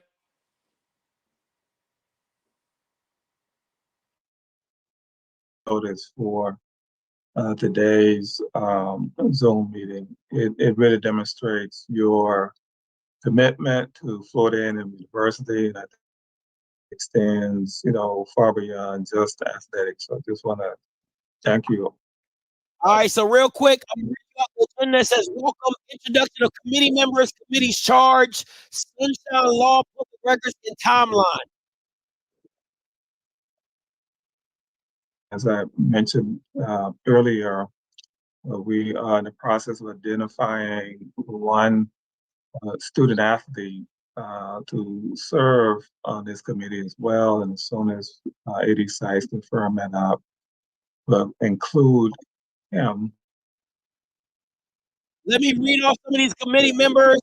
We have committee chair is CEO Donald Palm, President Selvin Cobb for the Rattler Boosters, Eddie Jackson from the 220, Curtis Johnson, President of the NAA, Lisa LeBeau, Chair, Family Foundation Board of Directors, Cal Ligon, Student Government Representation, and Orisku, Faculty Athletic Representation, and Curtis Taylor of the Rattler F Club. Rattler, true and true. Thank you so much for that. Now I'll yield to AD Sykes with comments as well. Hi, President Robinson, and hello to the search committee. I don't want to spend a whole lot of time with the welcome because the president's already done that and we have a lot of work to do.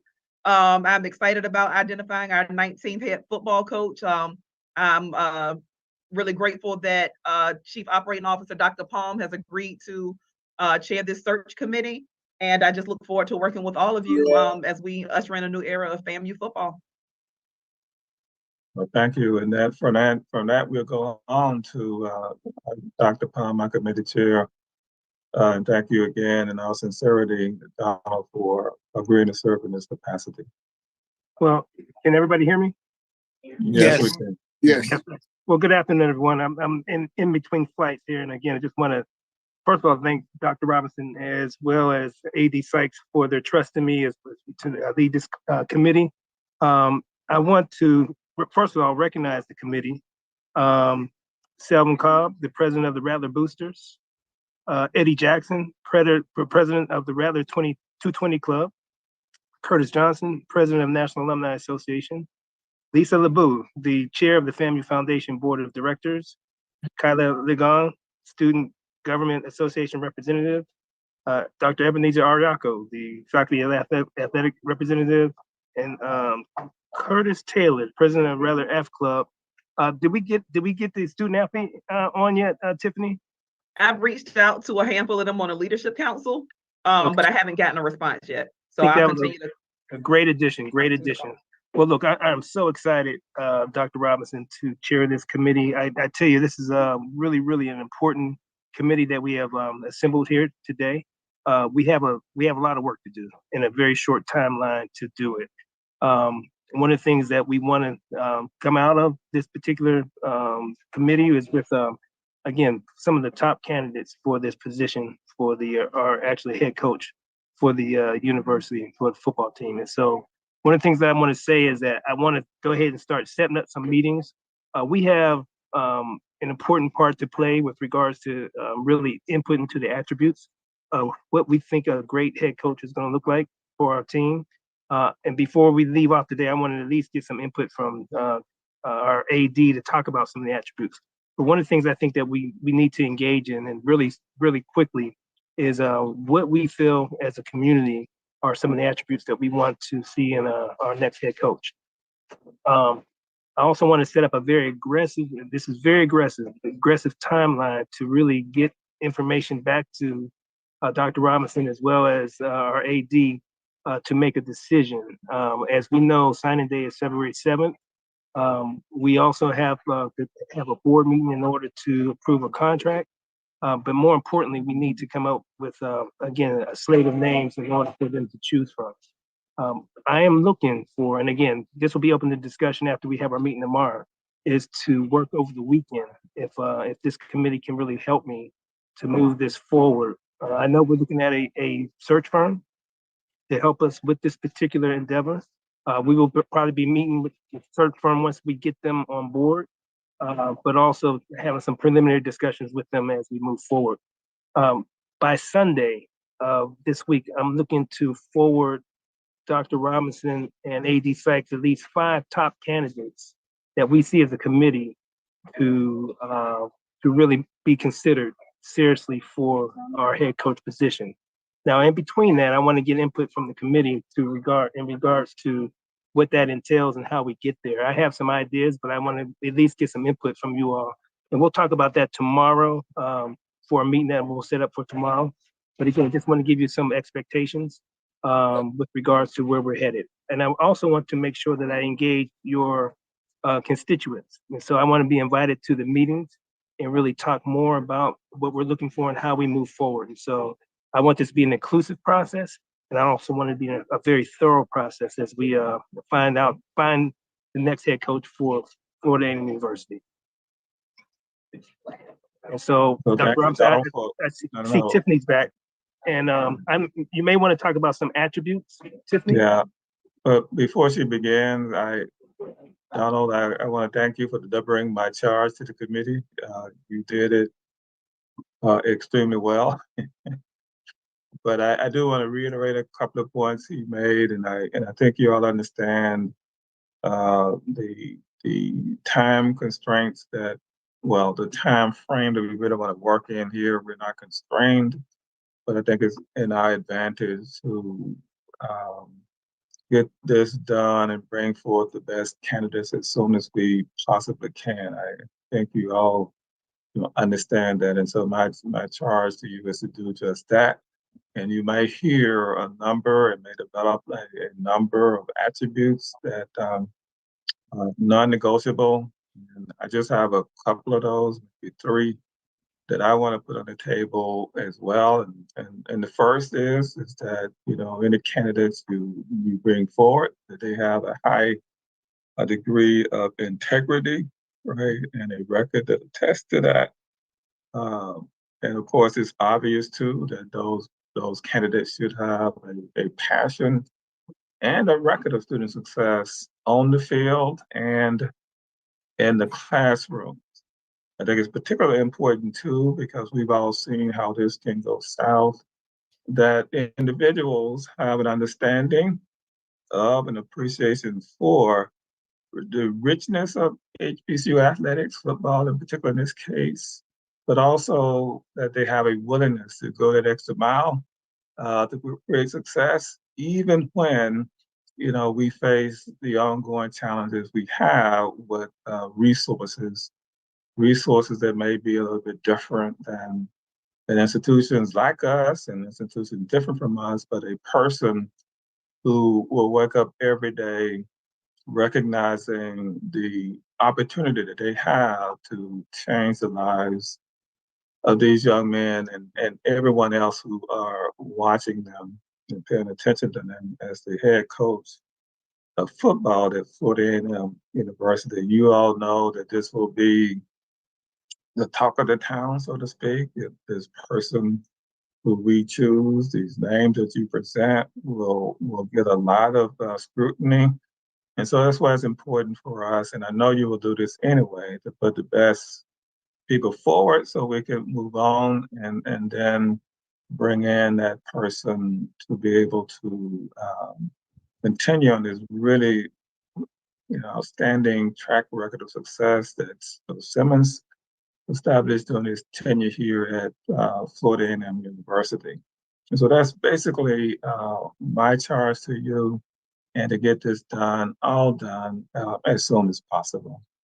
And now I will yield back to Donald and AD Sykes for additional remarks. Thank you, President Robinson. I think at this point, we're turning it over to the Office of General Counsel. So I think Attorney Wallace and Attorney Coates may be on the call. They Yes. are. This is Vice President Wallace. Ms. Coates, Attorney Coates will do the public records law and sunshine overview and briefing for this committee and for this body of individuals. Good afternoon, everyone. Again, I'm Kentavia Coates, Associate General Counsel here at Florida A&M University. And so today I'll be reviewing the Sunshine Law as well as public records. For starters, Sunshine Law, that authority does come from Article 1, Section 24 of the Florida Constitution, Board of Governors Regulation 1.001, Subsection 2, Subsection I, Chapters 286 and Section 1001.72 of the Florida statutes. The Sunshine Law essentially is the right of access to governmental proceedings at both the state and local levels. The law is equally applicable to elected and appointed boards or committees and has been applied to any gathering of 2 or more members of the same committee to discuss any matter which will foreseeably come before that board or that committee for action. And so committees that are created or established by public agencies are subject to the Sunshine Law, even though, the findings of that committee may just be a recommendation and they're not binding to the agency, they're still subject to the law. And so the main reason why you are here is because you're a search committee. You've been appointed by the university president or his designee to screen the applications for our next head coach. 3 of the basic requirements we do want you all to keep in mind throughout this search. 1, meetings of the boards or the commissions must be open to the public. All meetings must be noticed in time. Reasonable notice must be set for such meetings, as well as minutes of those meetings must be taken, promptly recorded, and open to public for inspections. Meetings that are subject to Sunshine Law usually generate public records, which we'll get into that towards the end. As a committee member, you may not use electronic, that's email, text messages, social media, telephones, or any other form of communication to conduct any type of private discussion about the business of this committee. Now, as a committee member, you may send a one-way communication to each other as long as the communication is kept as a public record. However, there should be no response to that communication because, again, that then turns into a 2-way communication, and then we're now in violation of the Sunshine Law. We do recommend that one-way communication not involve any issues that are part or can be part of the decision-making process of that committee. And also is recommended for it to be distributed by the university staff so that communication can be further preserved as a public record while ensuring that any responses that may come to that communication are made only at a public meeting. While a committee or a board member is not prohibited from discussing the committee or the board business with staff or any other person that's not on the committee, those individuals, if you do choose to have those type of communications, those individuals cannot be used as a liaison to communicate information between the board members.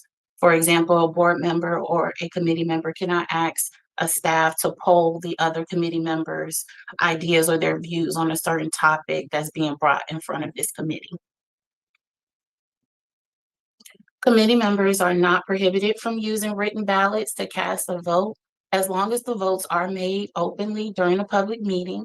The name of the person who voted and his or her selection are written on the ballot, as well as those ballots must be maintained and made available for public inspection in accordance with the Public Records Act. Now, as a committee, you may adopt reasonable rules and policies to ensure an orderly conduct of your meetings. The Sunshine Law does allow non-disruptive videotaping, so please take note of that, as well as any photography at any public meetings if that becomes a concern. Public comment. So the opportunity to be heard is subject to the rules or policies adopted by the committee as provided in section 286-0114 subsection 4 of the Florida statutes. Public comment must be permitted prior to any final decision of the committee member. So as you're drafting any policies or procedures or rules that you guys want to have during your meetings, as long as before a final decision is made, you allow public comment, you will be in compliance with the Sunshine Law. Committee members should be held in buildings that are open to the public. Right now, what's common is Zoom, so that will suffice. The idea is just as long as it's enough room for everyone to attend who wants to attend these meetings. Also, when it comes to posting your notices of the meetings must include language regarding the availability of reasonable accommodations through the Office of Equal Opportunity Programs.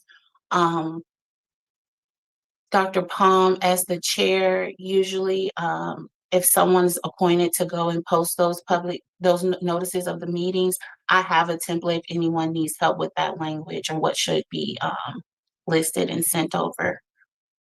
Another thing is that I know it's common for FAMU info to be used as the notice of meetings, but it's common for us to advise all search committees that doesn't technically suffice, that we do ask for it to be placed on the university's calendar, because any individuals outside of the FAMU community, they don't have access to FAMU info. Now, as far as penalties, any committee member who knowingly violates the Sunshine Law is guilty of a misdemeanor of the second degree, punishable up to 60 days in jail or up to a $500 fine or both. An unintentional violation may be prosecuted as a non-criminal infraction, resulting in a civil penalty up to $500. And also, we always ask the search committee members to keep in mind that these violations may subject the university to an assessment of attorney fees as well. Any questions regarding the Sunshine Law? Okay. And so just moving on with public records, that authority comes from Article 1, Section 24 of the Florida Constitution, Florida Governor's Regulation 1.001, subsection 2, subsection I, Chapter 119, and Section 1001.72 of the Florida statutes. Now, the Florida statutes defines public records to include all documents, papers, letters, maps, books, tapes, photos, sound recordings, data processing software, or other materials, regardless of the physical form or characteristics or the means of its transmission. Even scraps of sheets of paper and sticky notes can also be considered as public records. The Florida Supreme Court would interpret this definition to encompass all materials made or received by any member of the committee in connection with official business, which are used to perpetuate, communicate, or formalize knowledge. All such materials, regardless of whether they are in final form, are open for public for inspection unless the legislator has exempted them from disclosure. Also keep in mind that there is no unfinished business exemption to public inspection. So if the purpose of the document prepared is in connection with the official business of the committee, and is to perpetuate, communicate, or formalize knowledge, it is a public record. Work that goes for preliminary drafts, working drafts, any internal memos, all of those are still counted as public records. Now, as far as penalties for public records, a person who has been denied the right to inspect and or copy public records under the Public Records Act may bring a civil action against the university to enforce the terms of Chapter 119 of the Florida statutes. In addition to judicial remedies, Section 119.10 subsection 1 subsection B of the Florida statutes provides that a public officer who knowingly violates the provision of Section 119.07 subsection 1 is subject to suspension and removal or impeachment and is guilty of a misdemeanor of the first degree, which is punishable up to a year in jail or $1,000 fine or both. Now, only the legislator can create exemptions to the Sunshine Law and public records. Although there are some exemptions to the open meetings and open records law, those exemptions are narrowly construed. And so overall, we just ask if there's any questions that may come about where you think something may be exempt, we just ask that you consult with the Office of General Counsel regarding those exemptions, and we'll be happy to advise. And so that completes my presentation. Did anyone have any questions regarding public records or Sunshine Law? Yes, I do have a question. This is Lisa LeBou. Can you clarify what's considered reasonable notice for, I know it's 7 days typically for a regular meeting, but can you also just kind of clarify on an emergency meeting? So there isn't an actual time frame for the meetings. We kind of always stick to 7 days as reasonable. Depending on, so when you mention in emergency meetings, one, it's more so of what equates to an emergency to the search committee.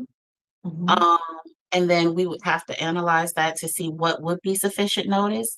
I know usually if I get something in at the office, we usually at least say 72 hours, but that's like where it's an actual emergency. And so in those cases, we kind of talk through the committee, try to see what the issue is and see if it actually equates to an emergency. And then we'll ask for a 72-hour notice. Okay, thank you. You're welcome.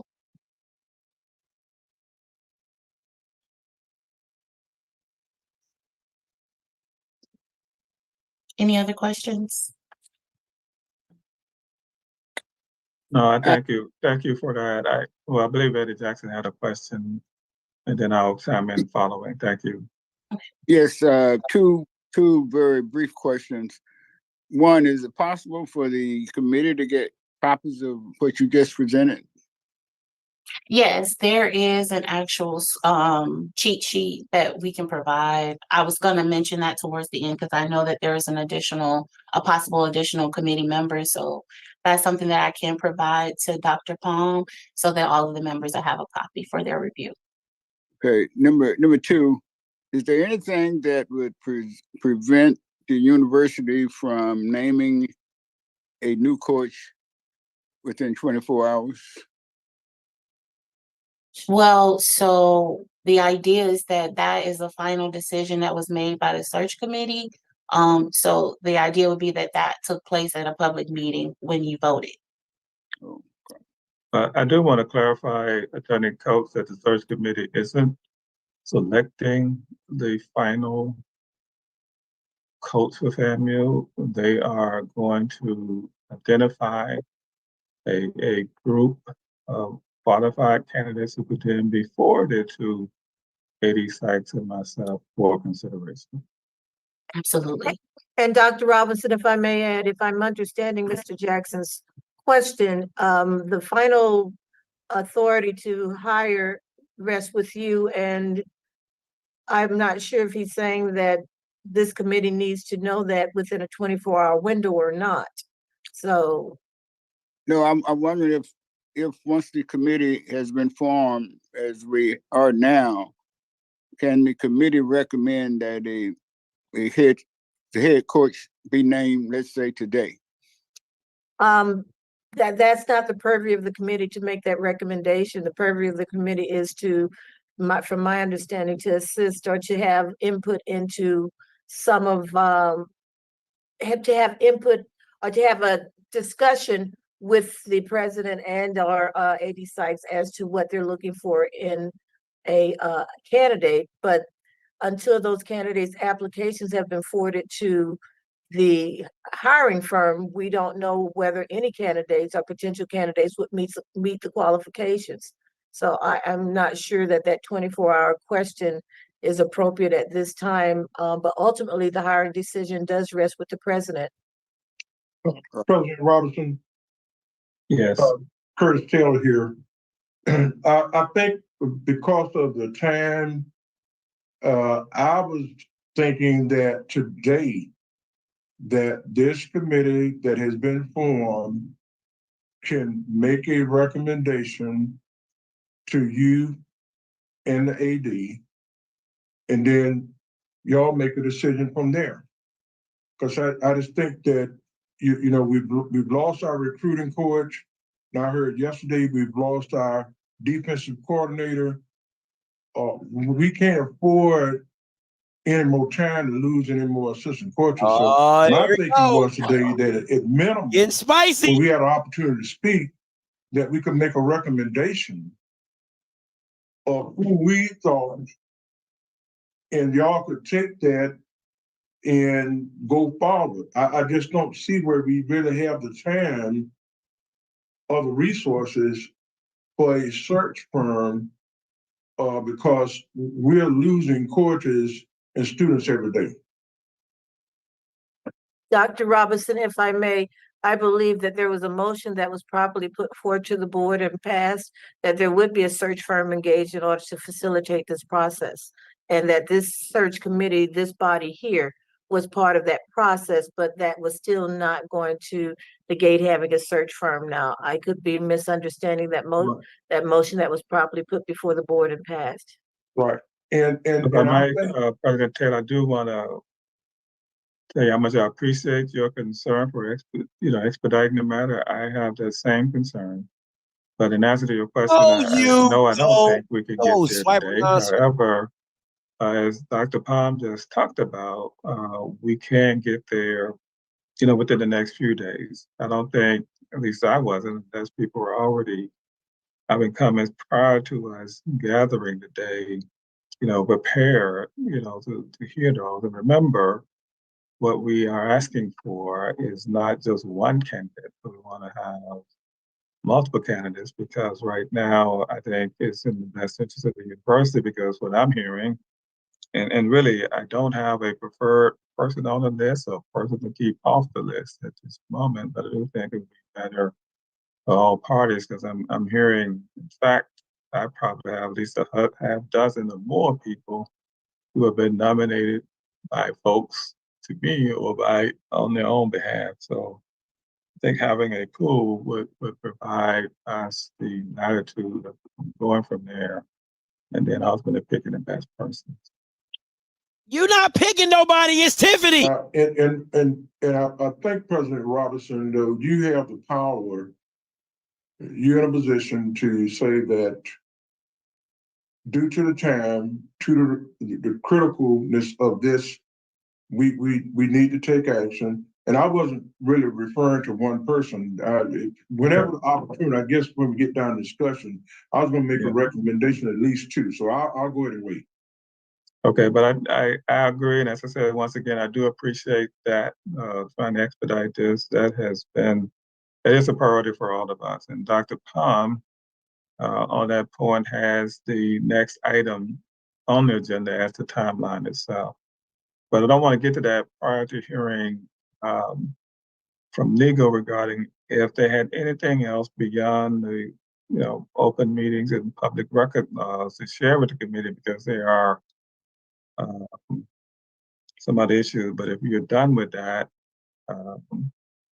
Dr. Wallace, we can move on to the actual agenda item next, which is the timeline. Dr. Robinson, I believe that Attorney Coates is complete with her overview of the Sunshine and Public Records Law. Thank you. And I'm going to, by the way, because I'm not on the committee, I'm going to turn it back over to Dr. Palm. And see how long it drives it. Say that again. Donald, are you still here?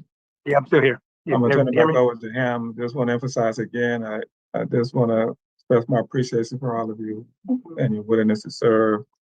And I do agree, Mr. Taylor, that if we can get those recommendations sooner than later with supporting documentation, because we need readers and all of that, I think that would be in all of our best interests, right? Because I'm just as concerned about coaches and athletes leaving as you are, if not more. So, all right.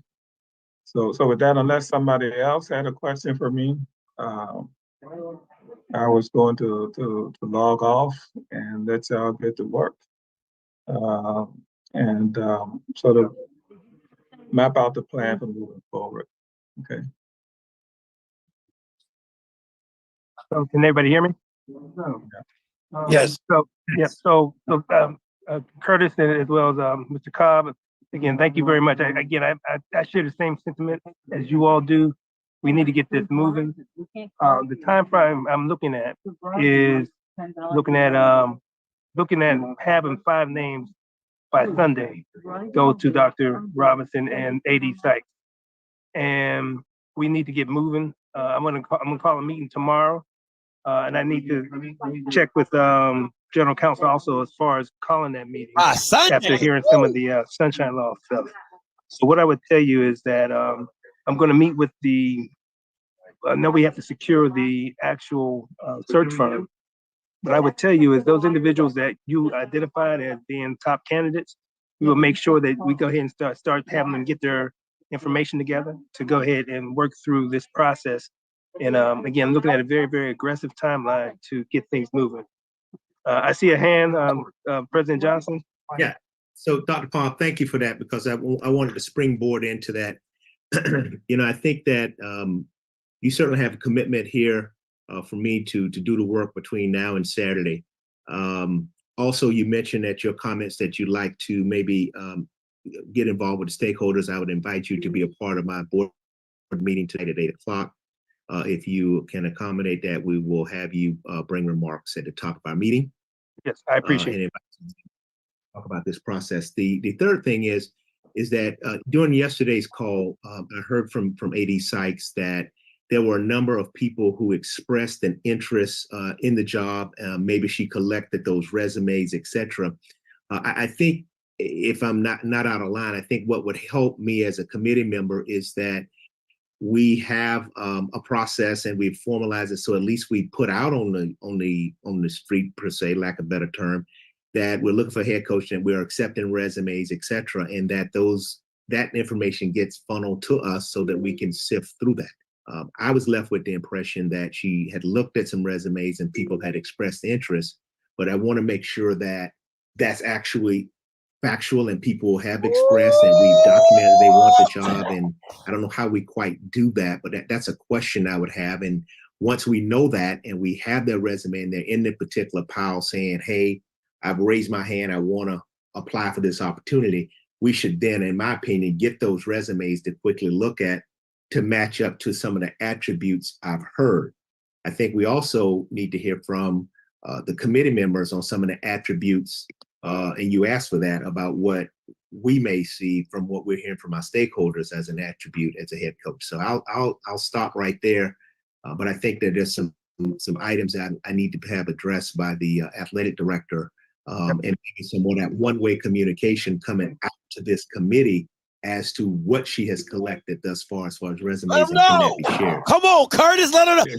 Before I get off, can I just chime in on that? First of all, not that I nor the AD is on the committee. So we're not constrained in the way that you are in terms of talking to each other. We can talk to you independently. And of course, President Johnson, you know how that works is as not members of the committee itself. So, we will be more than happy to do that. And I think, sharing those names with you of individuals who have applied or expressed interest would be a good idea to do. And I have no doubt that that has happened because I've seen some of that myself. You've seen it. You've seen it. So we can make that happen. But I think in this case, as opposed to just one person that decides, I believe you still on it. Can't see the whole roster of people. Yeah, I see you there. We would send it to Dr. Palm, who would then get it to the whole committee. I do want to offer some clarification there. I do have a roster of people who have sent, who are actual candidates, some who are agents who have reached out on their behalf. There were some that were sent forward that were considered out of that pool. However, some of them reached out to me saying that they wanted to be confidential because they are in good situations where they are. So I think since we have reset this process, they would need to re-express interest to be considered, considering that this is now an open process that's going to be conducted in the sunshine. So ideally, we will move forward with a search firm. What typically happens then, the search firm will open up a repository for resumes and answer questions about what are your salary requirements? Are you willing to relocate, et cetera? And members of the committee will gain access to that repository for those who have expressed interest to this new reset process. VP Sykes. Yes, sir. I have a question for you and Dr. Palm. Two questions. One, why 5 finalists? Wouldn't it be more efficient to have 3 finalists? And secondly, did I understand the National Alumni President said that they would be receiving applications and going through to see how I misunderstood him on that. Let me clarify that we will have a portal set up for all applications to come through, and that the folks on the committee will have access to those applications. And so those will be the applications we start discussing. I need to be on this committee. I think in our meeting tomorrow, Eddie, we can talk about, do we want to submit 5 or 3 names? I think that, again, I wanted to, give a general overview of what we're looking to do. And then I think those are the conversations I want to engage you all in with regards to your constituents also. So I think we can get there. And I think that we can get there with this committee here sooner than we think by Sunday. Dr. Palm? Yes.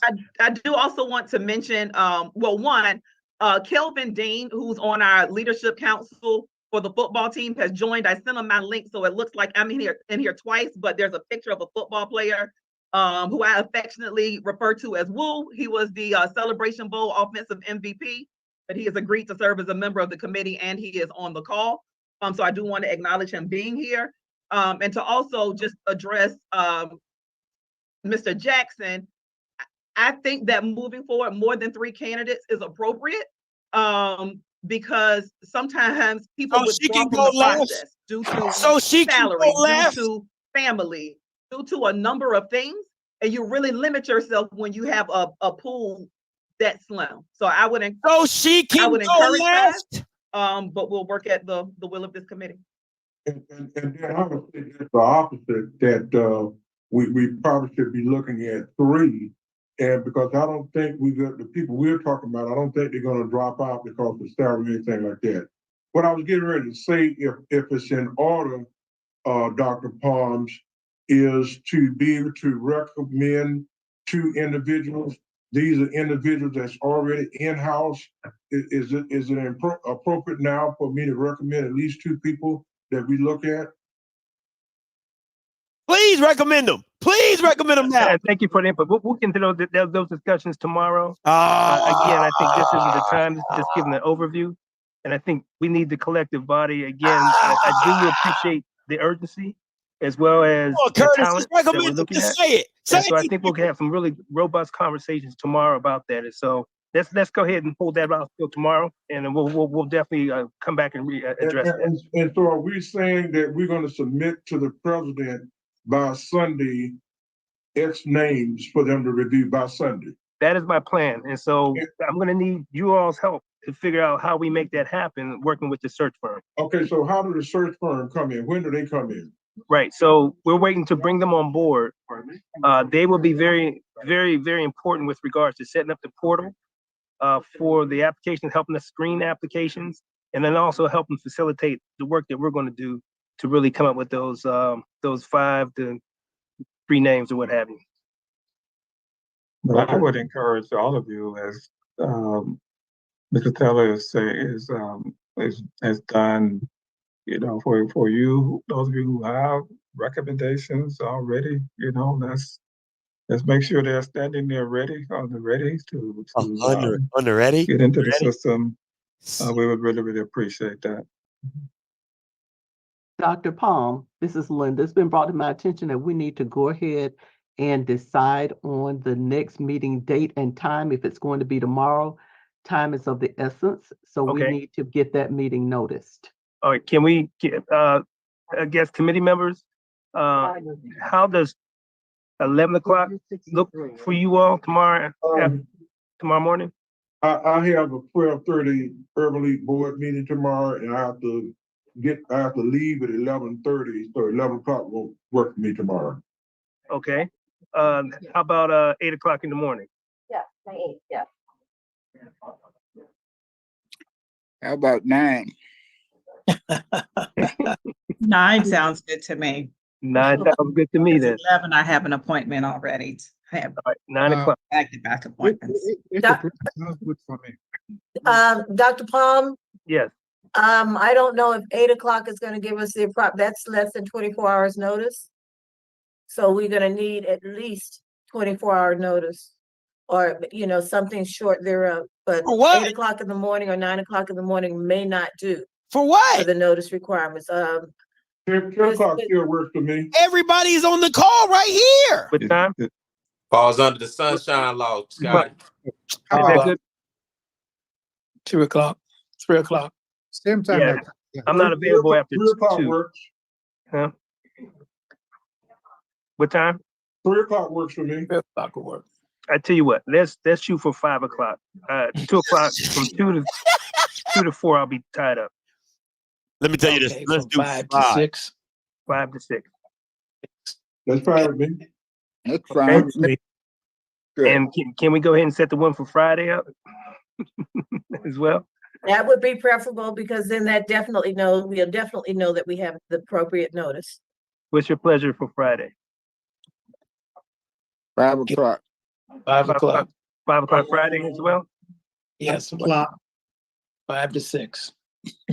How about earlier Friday? I mean, Yeah, 5 let's do early Friday. How about Dang. 2 o'clock Friday. 2 o'clock Friday. 2 o'clock Friday? 3 o'clock. This is what happens when you marry two is people. it lunchtime, 12 o'clock? Is that an option? That's Chairman fine. Boo, do we have a foundation board finance committee meeting scheduled for Friday? I thought I No, had we one on my don't. calendar, but I It's don't been- see it. It's been postponed. Understood. Thank you. So 12 o'clock or 2 o'clock Friday is fine with me. 12 noon. 12 12 o'clock, 12 o'clock, good. 12 noon. Friday, okay? Okay. All right. And then we'll on tomorrow we'll schedule the one for Saturday and Sunday. Jesus. And then my plan is to be finished on Sunday. Okay. Oh, that's funny. Okay. Hey, thank y'all very much. I am still on, and I'm glad y'all able to work those times out. And I really appreciate how quickly y'all God, can. he was supposed to be logged off. He's supposed to be off And this I call. expect y'all will be to do the same when it comes to consensus around the 3 to 5 name, whatever the number wind up being. I absolutely looking forward to that. I do think, however, I would love for you all to take a few minutes at the very least to express your thoughts about the desired attributes of the candidates. I know AD Sykes has some. I have expressed to you my non-negotiable ones, and so it'll be, I think, important for us as we're looking at, as you're looking at these candidates to, screen them through those lenses as well. So, be interested to hear what your thoughts are. Sure. Are we ready? Before we move on, this is Attorney Wallace. Dr. Palms, I'm not trying to put any words into your mouth, but is this going to be an emergency meeting, considering the status of the notice? That's the only time you can have one, right? This soon? So you have to tell me what type of meeting you're requiring. Emergency meeting. Okay. Attorney Coates, does that mean Emergency meeting? our comes under the umbrella? Can't be on it. I would venture that it does. Okay. We just need to know for notice purposes, sir. Thank you. And Thank you very much. I would hope, Ms. Barsmiles, if you're on, that you are very experienced in doing that, get the notices out for the upcoming meeting based upon the two that the committee has just agreed to. Right, we're in the midst of doing it right now. Thank you. And so my homework for the committee tonight is really going back to your constituents, if you can, to talk about those attributes. And I'm going to ask AD Sykes if you want to share some of the attributes as well, or even get it to me and I can send it out to the committee. Right. Okay. So I'll share what I have previously evaluated on for this particular role. Yeah, I want to hear this. Also keeping in mind that we do have a job description that is on file with the university. So there are requirements for the position, such as having a bachelor's degree. But beyond that, the criteria that I have evaluated thus far has been as follows. Proven ability to recruit athletic talent at an academically rigorous institution. As I'm sure many of you know, the average enrolled GPA of our freshman class this year was a 4.03. Damn. We have a very limited number of special talent admits. So being able to recruit a student athlete who is athletically ain't no way. High performing, in addition to being able to be in this rigorous football players had a academic environment. Coming into FAMU. One of the criteria I looked for. Ain't no way. Also proven success as a coach with the ability to sustain competitive excellence. A working knowledge of NCAA compliance. Comprehensive knowledge of NCAA APR. No shit, Sherlock. That's your job. Collegiate head coaching experience. Possess effective communication skills. For example, with student athletes, alumni, and coworkers. You don't even fundraising experience. Budget management experience. You don't a comprehensive understanding of the current landscape of college football, including but not limited to transfer portal windows, and name, image, and likeness. An appreciation and understanding of HBCU culture and the candidate's potential for longevity in the role. Thank you, Eddie Sykes. It'll be interesting to hear from some of the committee members regarding any attributes you didn't hear or that you want to amplify. Yeah. That's about what you just heard. Yes, President Robinson, we strongly feel that we should hire within. We've said this over and over. Talk to him. Coach Simmons was our head football coach. Of course, he didn't do it alone. And so we have some great assistant coaches. They work very hard. They're committed. And I think we should do everything in our power to give them opportunity. And the urgency is that we lost our recruiting coach, which was one of the best HBCU recruiting coach. Like I said earlier, the only good thing about it, he's going up to prime time. Then we found out yesterday that we've lost our defensive coordinator that also was one of the best HBCU. And so we really felt that if we was able to keep the assistant coaches in place, we had an opportunity to win the SWAC again and the Celebration Bowl again. And so I think it's urgent that we move forward as swiftly as possible. And our only recommendation is that, hey, these guys were there, they made it happen. And so we should give them the top opportunity to make it happen again. They work with our student athletes. They're very high on them. They want us to pick from within. And so that's my only position is that, hey, we hire within. Okay, thank you. Thank you. Anyone else? I think I see Kevin Dean. Is that you raising your hands? If you Yes, sir, are, it's me. okay. Nice to see you. I just want to say Nice thank to y'all hear you for again, anyway. yes, sir. Nice to hear you too. I just want to say thank y'all for allowing me, to be a part of the committee and trusting my voice on this whole thing. And I just want to say that like y'all doing a great job. Hopefully we can get this all done soon so that when the new signees and stuff ask who's the coach, you feel me, I can fill them in and get them all the information. And yeah, that's pretty much all I had to say. Thank you. As if this is my meeting, I see Curtis Johnson's hand raised. Taking advantage of McDonald's in the airport. I know you got a lot of background noise to deal with. So, President Johnson. Thank you, sir. One of the things, AD Sykes, if you wouldn't mind sharing those attributes, I was trying to write as fast as I could. I think I may have missed one or two. That would help me crystallize on that, if you wouldn't mind, please. I think what I did here that is important is certainly one of understanding the HBCU culture. It stands out paramount to me. I think a winning record of success proven at a high level, either in college or just below that in high school also is a factor. I think relatability to the current athlete. I think that I'm looking for a coach that can relate to our current student athletes. I think that's paramount that that person be able to talk to that vision and attributes of what it is to coach the young people today. I think that's paramount. I think also what is paramount is that the coach's ability and demonstrated to be able to relate to the support organizations. You said something I think was fundraising.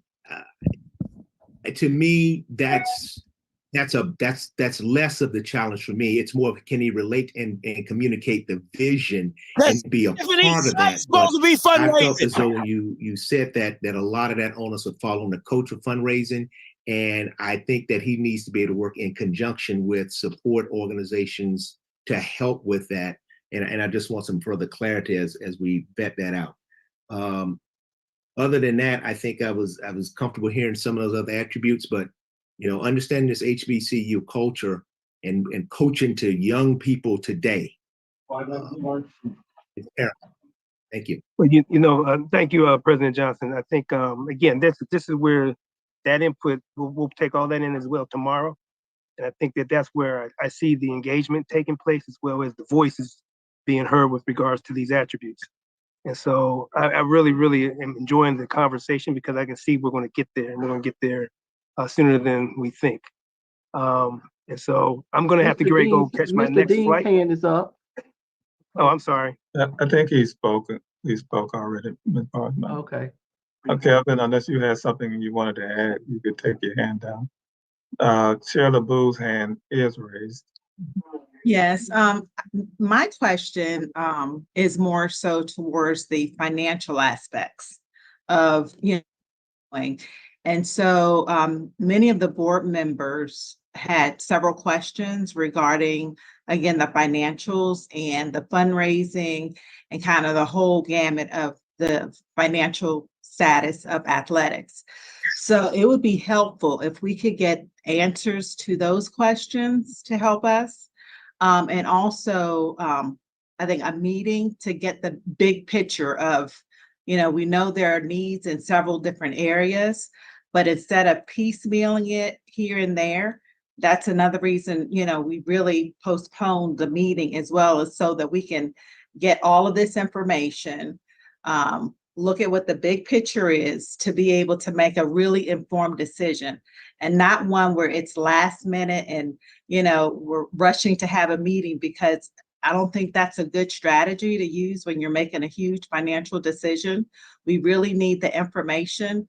And I would also, as I had requested prior to be more proactive, is to have a meeting to be able to look at that situation and again, get that information and then discuss what is reasonable, because ideally, because of history, it would be ideal if we could maybe strategically see what can we do in the long term, in terms of the financial challenges that have been experienced in athletics, so that we as a That's on you, university Tiffany. will not have that a recurring situation. Thank you, and I will. I was sent over some questions that I need to get back to you. But I also just want to point out that I believe as it stands, I only have about $200,000 in my budget for a coach. So until the foundation approves any additional support for coaches' compensation, that is all we would have to be able to offer a coach as far as compensation. I did a compensation study of head coaches of HBCUs at Division I, with the highest paid coach being Eddie George at Tennessee State University at $434. Hugh Jackson came in second last year at $407. The average salary for HBCU coaches is right at $297,000. So with that additional commitment from the foundation, it puts us just a few $1,000s above what the average salary is for Division I head coach. No, I'm not helping you. I'm not helping you. So when you say the additional, you mean the 100,000 that they had previously approved for Coach Simmons' contract? Correct. The additional 100,000, and for those on the committee that don't know, I have $200,000 in my budget. The foundation had previously agreed to cover the additional 1,000 in compensation plus the fringe through an agreement with, well, prior to me getting here, but to support the previous head coach's salary. But until that agreement is voted on and agreed on, we don't have that as part of the package for negotiating. So $200,000 right now would put us just above, I want to say, Mississippi Valley and right in the ballpark of Arkansas Pine Bluff.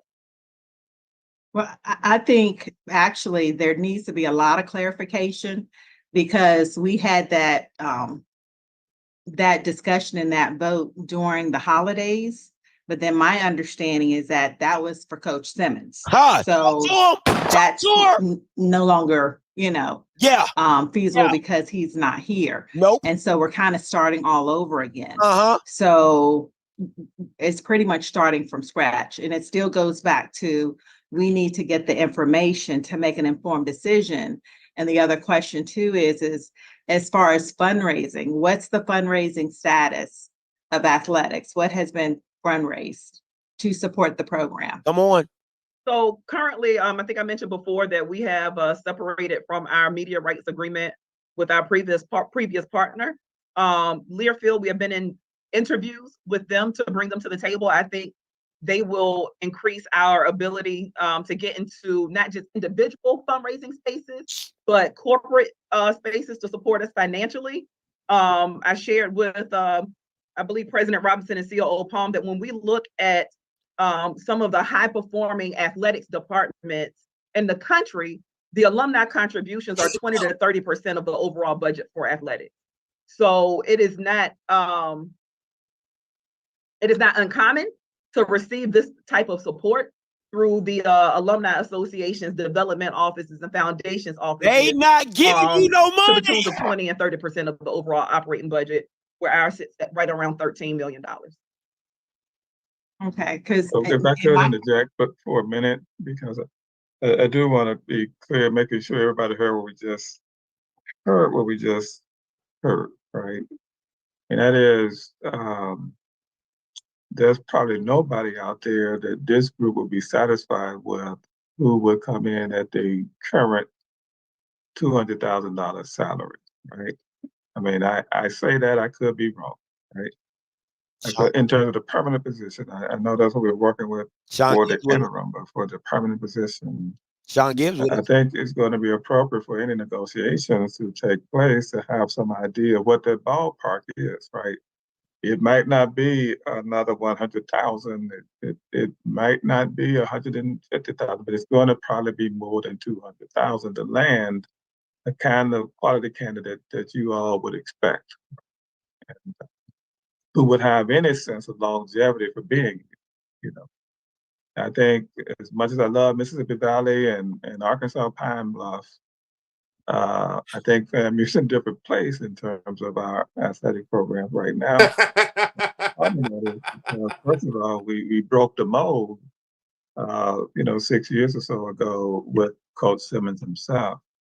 Now, the way that we moved forward then is that we had this sort of a partnership agreement with the NAA, the boosters, the Rattler F Club, right, who were going to kick in certain parts of that, and some of you did, some didn't.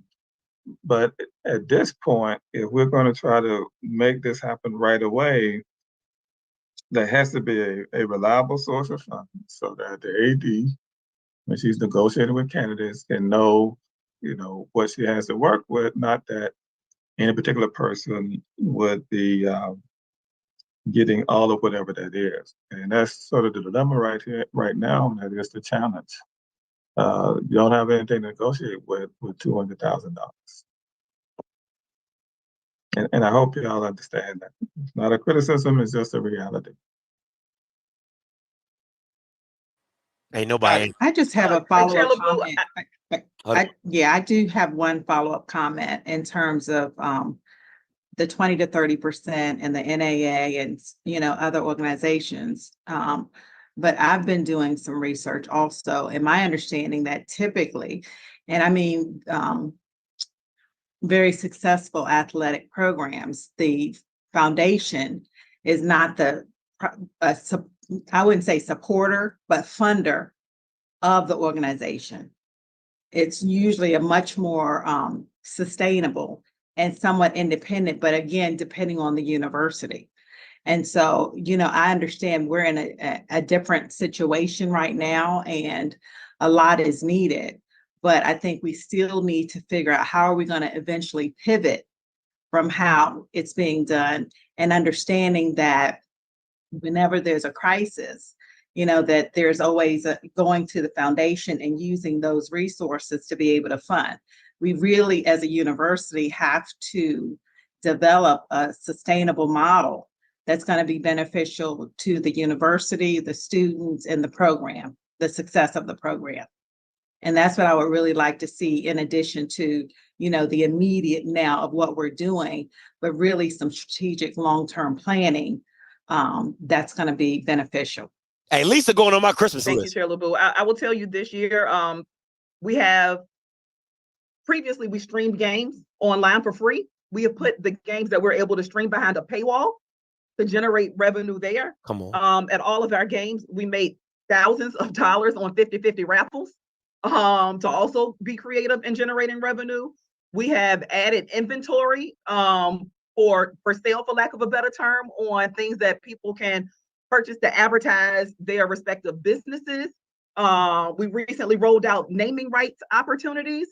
As you know, we went on the road and did a strike tour as far west as Houston, as far east as Jacksonville. It's not yours. I'm committed to still doing that. But I know I cannot do this alone, right? I need some support from a number of stakeholders. There is a way that we can enterprise this to generate more funds, but we have been I just got a design back for a fan ring for sale. Again, we're trying to do things to chip away at what our deficit is, and being creative at raising funds.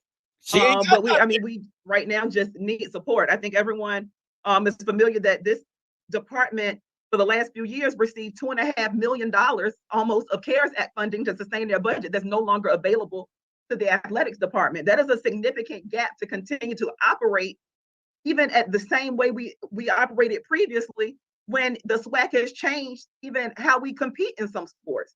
So for example, softball no longer plays a double on one day, a single on the next, and it's 2 days of competition. It's 3 days, and that's something that was driven by our conference. So expenses have gone up, and we have a reduction in funds that we've received in excess of $2 million. So we just all around need some additional support. You said what? So can I I'm gonna have to interrupt. My flight's about to leave, is at the gate. I think, I guess members for the committee, we can probably have some further discussion tomorrow with regards to us moving forward. I think that we have a very aggressive, again, a timeline that we have to move forward with. And again, if we can maybe gather some of those attributes, at least tomorrow, that'll start the discussion. And hopefully we will have the search firm engaged with us by that time as well. So we're going to work very hard between now and 5 o'clock tomorrow to get things moving. But Dr. Robinson, I'm going to have to run. So I don't know if somebody else can go ahead and dismiss the meeting for me. Oh, thanks, Donald. I appreciate it. I understand your circumstances. Travel safely. Thank you very much. 'Cause we want to make sure you get back here. But I didn't have anything else I wanted to add unless there were additional questions. I think we've gone a little bit longer than we had anticipated, and we've already imposed upon your time as it is. And so unless there are some burning questions, we can go ahead and call this meeting because you already have 2 meeting dates and times scheduled. Let's get out of here, Scotty. Listen, bro. I took notes. You know, first of all, I don't know who these people are because I'm not big. Curtis Johnson. Who's Curtis Johnson? I think he was on the football committee or one of the football committees. Not Curtis Taylor, Curtis Johnson. Oh, he's the president of NAA. He's the president of the NAA. Did he not listen to none of the shit legal counsel was talking about in terms of the Sunshine Law? Why is he trying to? She said you can't write down nothing. What was he writing down? What is he trying to write down? He's talking about the AD was going through too fast for stuff. Oh, you're not supposed to write down the stuff from the meetings? No, not if you're on the committee. She didn't hear her say you're not supposed to do none of that. Oh, it's supposed to be one-way communication. Oh, I was writing down stuff. God, no. You ain't on the committee, bro. All right, so a couple things. Who is Donald Palm? Oh, he's the COO of the he's supposed to be COO or something. So of the committee. I think he's too busy for this committee. He's like, hey, you know, let's move it on. I like the Curtis Taylor guy, the Kirches, talking about them Kirches. Yeah. I like him. He seemed involved. He seemed like although he say Kirches, it seemed he still got his head wrapped around the right things to do. Right? They say they don't have no money, so why they waste the money on the search committee? That's what I'm thinking when she talking about we got $2 million resources that we can't do. Lisa LeBeau talking about some, you know, what's up with the fund? They already in an $800,000 deficit, and you're about to.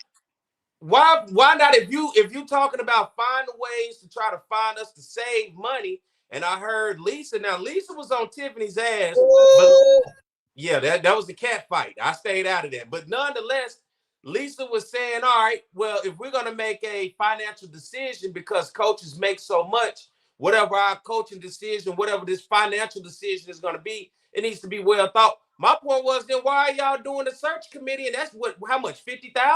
$50,000 to $75,000. That's already that could be in-house for something y'all can do. First of all, this meeting was a bunch of blah, blah, blah, blah, blah, blah, blah, blah, blah.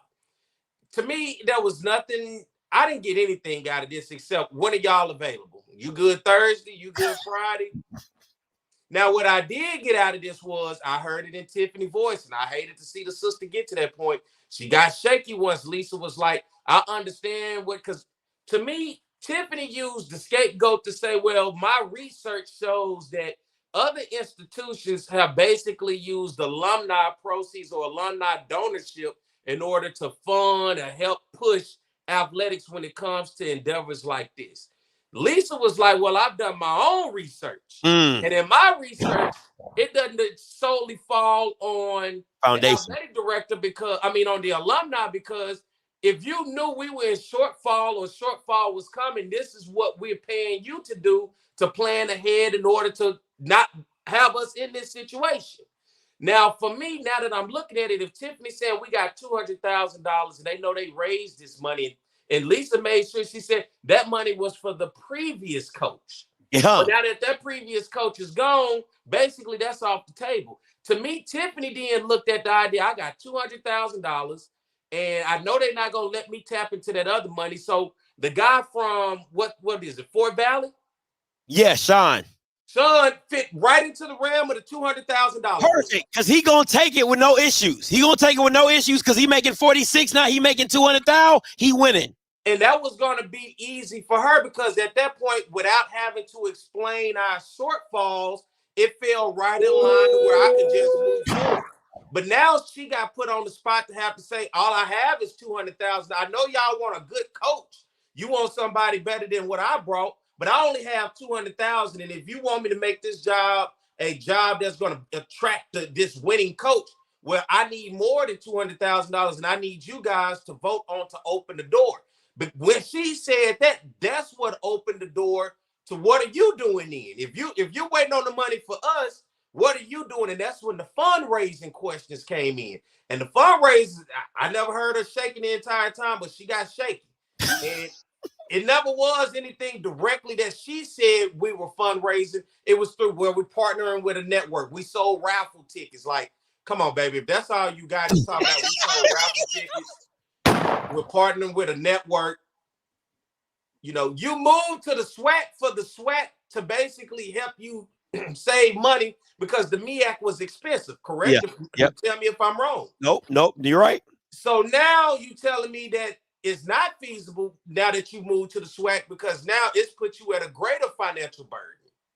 And that's what it sounded like I heard on top of, yeah, there have been cuts, but as the athletic director in your role, you remember I talked about this when it was you, BJ, Zoe, and I, when I was talking about what is your 5-year, 10-year plan instead of just reacting in the moment. Yeah. What are we doing to look ahead as an AD? You should see trajectories. You should see where the peaks and the valleys are when it comes to the budget. And like Lisa said, you should be prepared for stuff like this. If you know this is going to be an issue, if you're telling me about softball having issues and the money, and you saying all you have is $200,000, during the entire fall, did you not see this coming down potentially down the pipeline? That was just my take. Now, the rest of it, it got good right there. The rest of it was just, to me, a bunch of waste of time. It just seemed like it was just repetitive. It was repetitive. Nothing really seemed to have gotten taken care of when it comes to business. It was a bunch of small talk. But the best business, I think, was the conversation between Lisa and Tiffany asking, well, what are you doing in terms of fundraising? And once again, I like the Curtis Taylor guy by putting the pressure on them and saying, well, hell, can we name one today? Yeah, I got my recommendations. I got my recommendations. What about y'all? You know what I'm saying? He said, I'm good. So I'm not about bashing a man or a woman. It has nothing to do with any of that. And I don't want nobody, but I think hearing Tiffany's voice shaking was all you needed to hear. Being put on the spot to ask, all right, so what are you really doing? And you can hear it in her voice. And that's why I said it sounds like she running out of shit to say. She going lower and lower. When she lost me, when the first thing she can yell out was a TV rights and raffle tickets. At that point, you might as well be selling chicken and fish plates. Listen, Learfield is not. I want to be very clear. If you don't know what Learfield is, I know the exact building where Learfield is located in Dallas, Texas. Learfield is a sponsorship. It's kind of like CLC. What they do is they get your licensing or whatever, and they promote it just like CLC would do or Peak Sports would do or something like that. That's what Learfield is about. They're a collegiate brand or business that pushes out your stuff to get sponsorships and things like that. That's what Learfield is. It is not a network.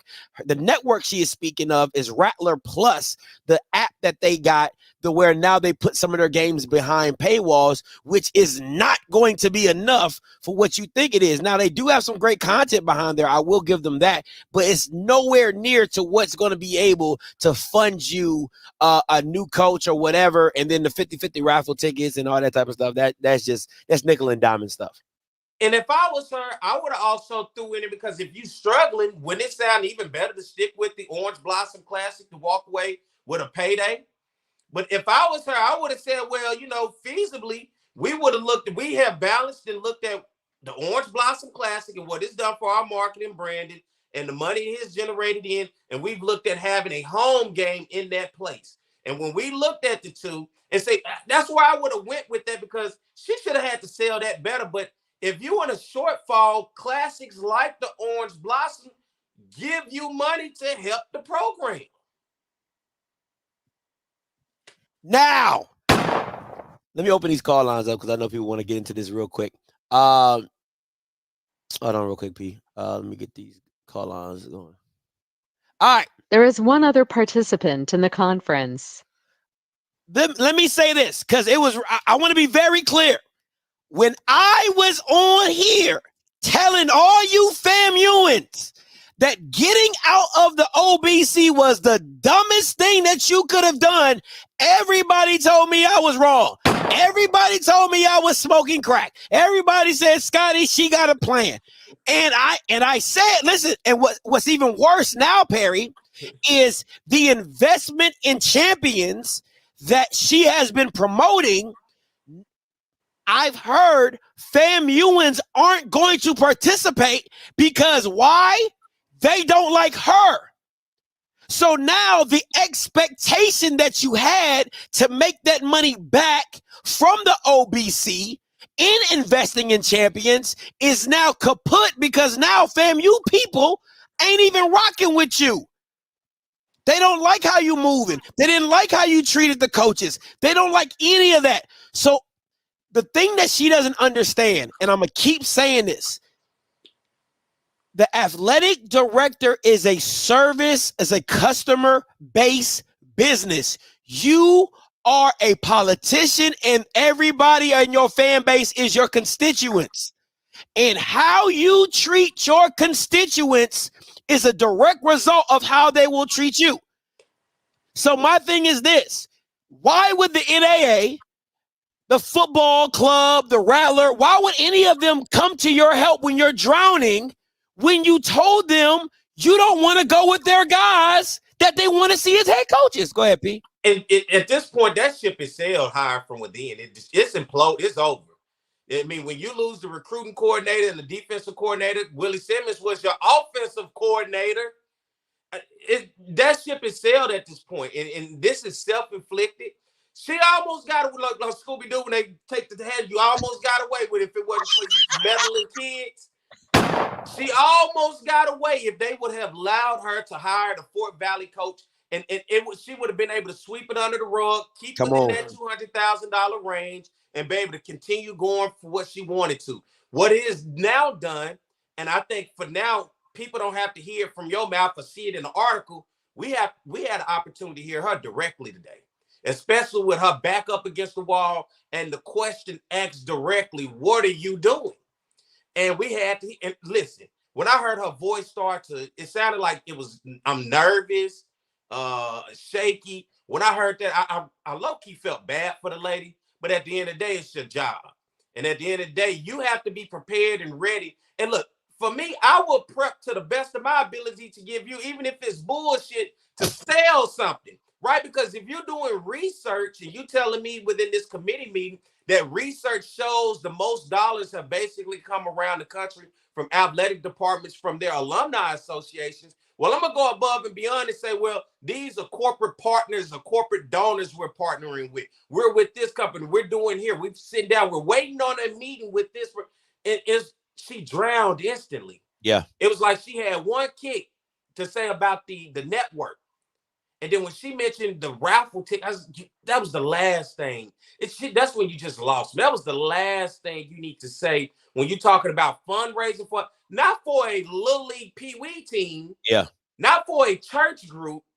We're talking about a multi-million-dollar athletic department that is supposed to be Florida A&M. Right? You just redid the stadium. You just redid a whole new board. You're talking about wanting to get a new field house. You're talking about now having to hire a coach. You're talking about all of these issues. And not only that, let's talk about the compliance side, right? Because she brought compliance up as well. You're talking about funding for all of these things. And the best you got for me is talking about a network deal. And 50-50 raffle. Bro, that messed me up, Scott, and I can't In a let that licensing go. deal. In a licensing deal that you don't know what they're licensing. You don't. The thing about Learfield is you don't know where Learfield is putting you. You don't know what they might pay. They're going to pay you to use your license, but you don't know where they're putting you to make their money back or whatever. You know what I'm saying? So you don't understand every little nuance of it. And then instead of you having a guaranteed paycheck of $400,000 or $500,000, because all I kept telling people, all them FAMUans that jumped down my throat talking about we don't need to be in the OBC, I said all you should have done is renegotiated the contract. I said if you felt you needed more money, go to her and say, hey, I need $550, I need $575, I need, because we're the name, we're the draw, right? And you're not gonna get no championship. Well, I'm not gonna say you not because we don't know, but you heard the guy basically throw shade and say, well, if we on par with Mississippi Valley and UAPB, I like to think we FAMU because remember, they brag different, right? It ain't no bragging no more when you and then it was like a cheap shot. Wasn't no swag love. Like, you mean to tell me we down there with Pine Bluff and Valley? That's who we are? That's where we at? It gave insight to let you know everything that glitter isn't gold. It isn't gold. Isn't gold. And Go ahead. Finish up, Perry. No, you good. Finish up. Well, I think a lot of times in this SWAC realm, and I use Southern, for example, and everything else, when our fans show up, we can be bougie. We can act like we can kind of look down because that guy looked down on UAPB and Valley. That's basically what he was saying. There's no way we should be with them. But we often act like when we go somewhere, we got it all together. In actuality, we don't. Just keeping up with the Joneses. You may have a 2023 Lexus, but you're pulling up to a trailer park. You may have all the nicest clothes when you step out and everybody say, bro, look, do you see them shoes? Do you see that shirt? How much that shirt? Oh, that shirt. But then you get home, you don't have no furniture. Sleeping on a air mattress on the floor. Let me say this real quick, and I'm gonna get to Rocky. The base salary, I don't want a lot of people to worry about that because that's a Florida thing, right? The state can only provide $200,000. So the Mike Norvells and the big time coaches around the Billy Napiers, all that extra $1 million that you hear about is all through booster funding and whatever little group they got and stuff like that. So the $200,000 is what it is. It's what Perry is talking about is. You knew you were going to, if you didn't get, you thought, like Perry said, you thought you was going to get Gibbs. So you thought that 200 was going to be Gucci. You ain't got to do no raising. You ain't got to go talk to nobody. I ain't got to go kiss no ass to get no money. And I'll give you your money back. You know what I'm saying? So, and you can have that because I don't need you. That's pretty much what she just said. I don't need you. But when you open it up to a committee and a firm and they come back with people wanting more than $200,000, now you're in a predicament where I got to go kiss ass with the NAA, the Rattler Boosters, the football club. I have to go now and then, now go ask you for money now that I turned my back on you and told you what I was not going to do when you wanted a certain football coach to be there. So that's where we're at right now. Rocky, coming to you. Hey, what's up, Scotty and Perry, man? What's up? I think it was riveting to me to sit and watch this. But I think Tiffany got the wrong job. You know what I mean? When you're an AD, you're a consensus builder. Part of your job is getting everybody on the same team. And for whatever reason, she has no interest in that. And she's a contrarian. Right? At the end of the day, and I don't care what y'all think, but this is what I saw today. I saw somebody talking shit, thinking they didn't need their sugar daddy, and they needed their sugar daddy. Mm. And now you got to shake something when you don't want to shake it. At the end of the day, that's what it was. You thought you didn't need these group of people. Facts. You didn't want them to have no say-so. You tried to take their influence out from under them, all to come back to the very point that they were saying from the very beginning. You need us.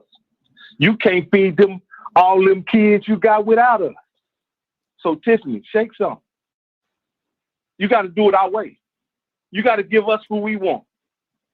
And I don't understand why she just won't acquiesce and give the people of FAMU whom she works for what they want. I don't understand it, Scotty. I don't understand it, Perry. It's dumbfounding to me that a person who is highly compensated in the position that she is doesn't want to make the people happy whom she is hired to make happy.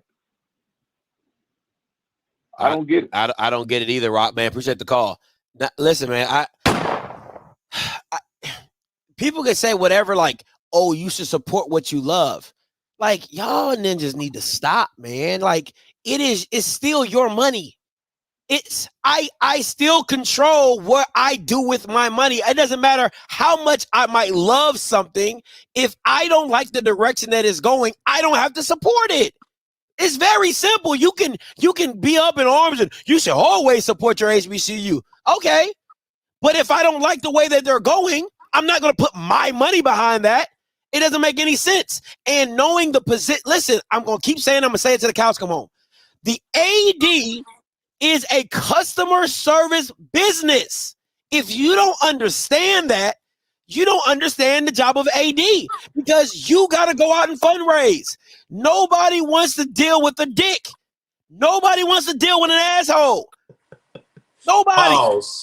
Pause. No homo, right? So at the end of the day, you gotta be nice enough to know how to shake. Listen, bro, I'm telling you, I got off the phone with a FAMU administrator, right? And he told me straight up, he was like, Scotty, nobody likes this woman. Nobody.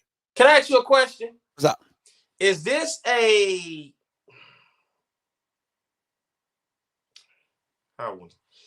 does this show that maybe dealing with football, we living beyond our means at HBCUs?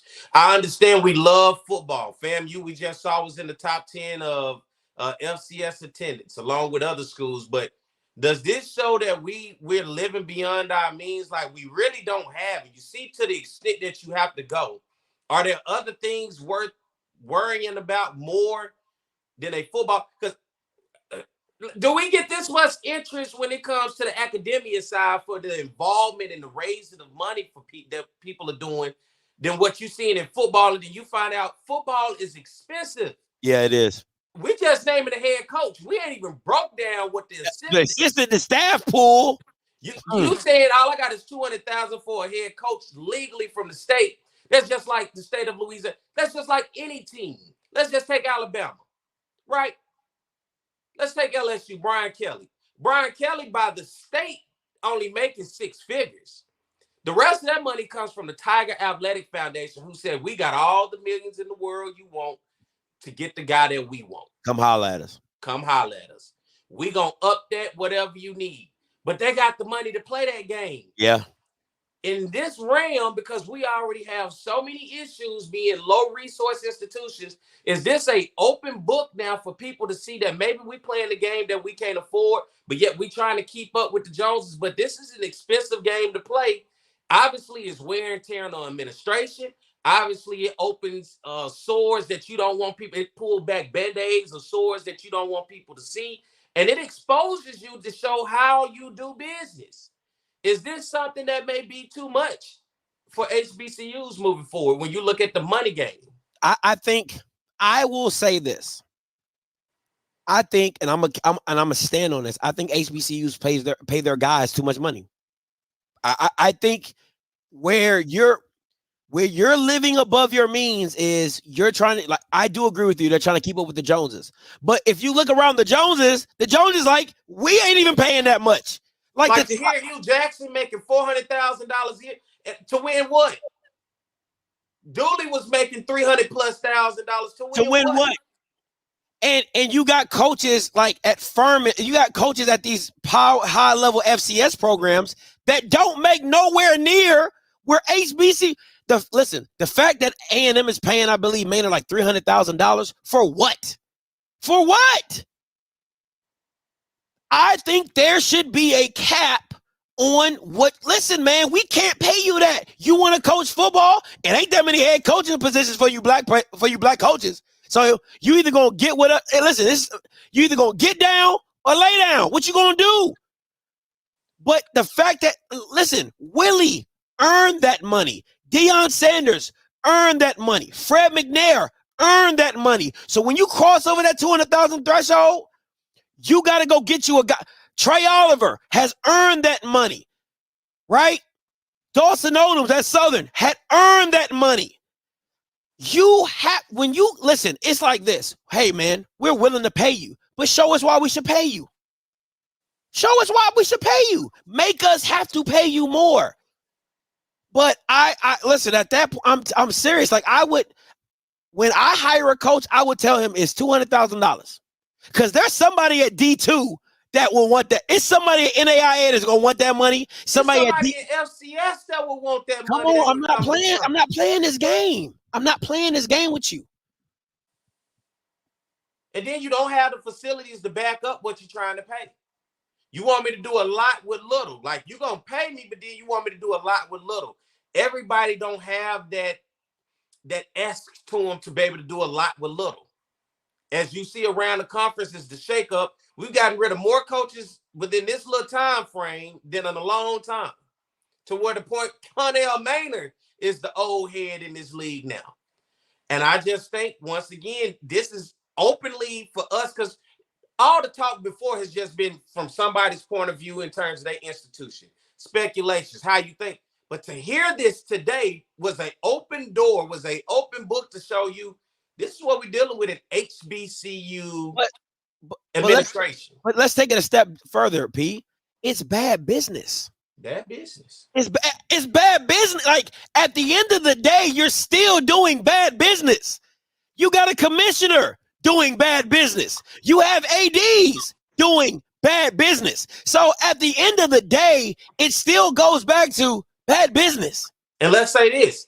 If you got an AD at one of the most prominent schools athletically in this conference talking about the second best thing outside of a TV deal of talking about raising money, was talking about what the hell was it? Raffle tickets.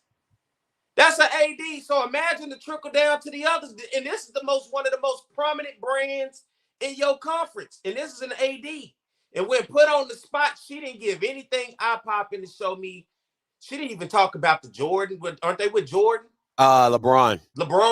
She didn't mention nothing about that, how that generates money, what we can do to grow. And so when you on the spot, and that was the best that you could do, I then have to really say, if this is a sample size of everything that's around, this is why when you have the SWAC commissioner make decisions, you realize he can do with the things he do, because look at the people that's putting him in position as the ADs and the presidents. They don't know. They don't know. Let me get to some of these callers. 1579 coming to you.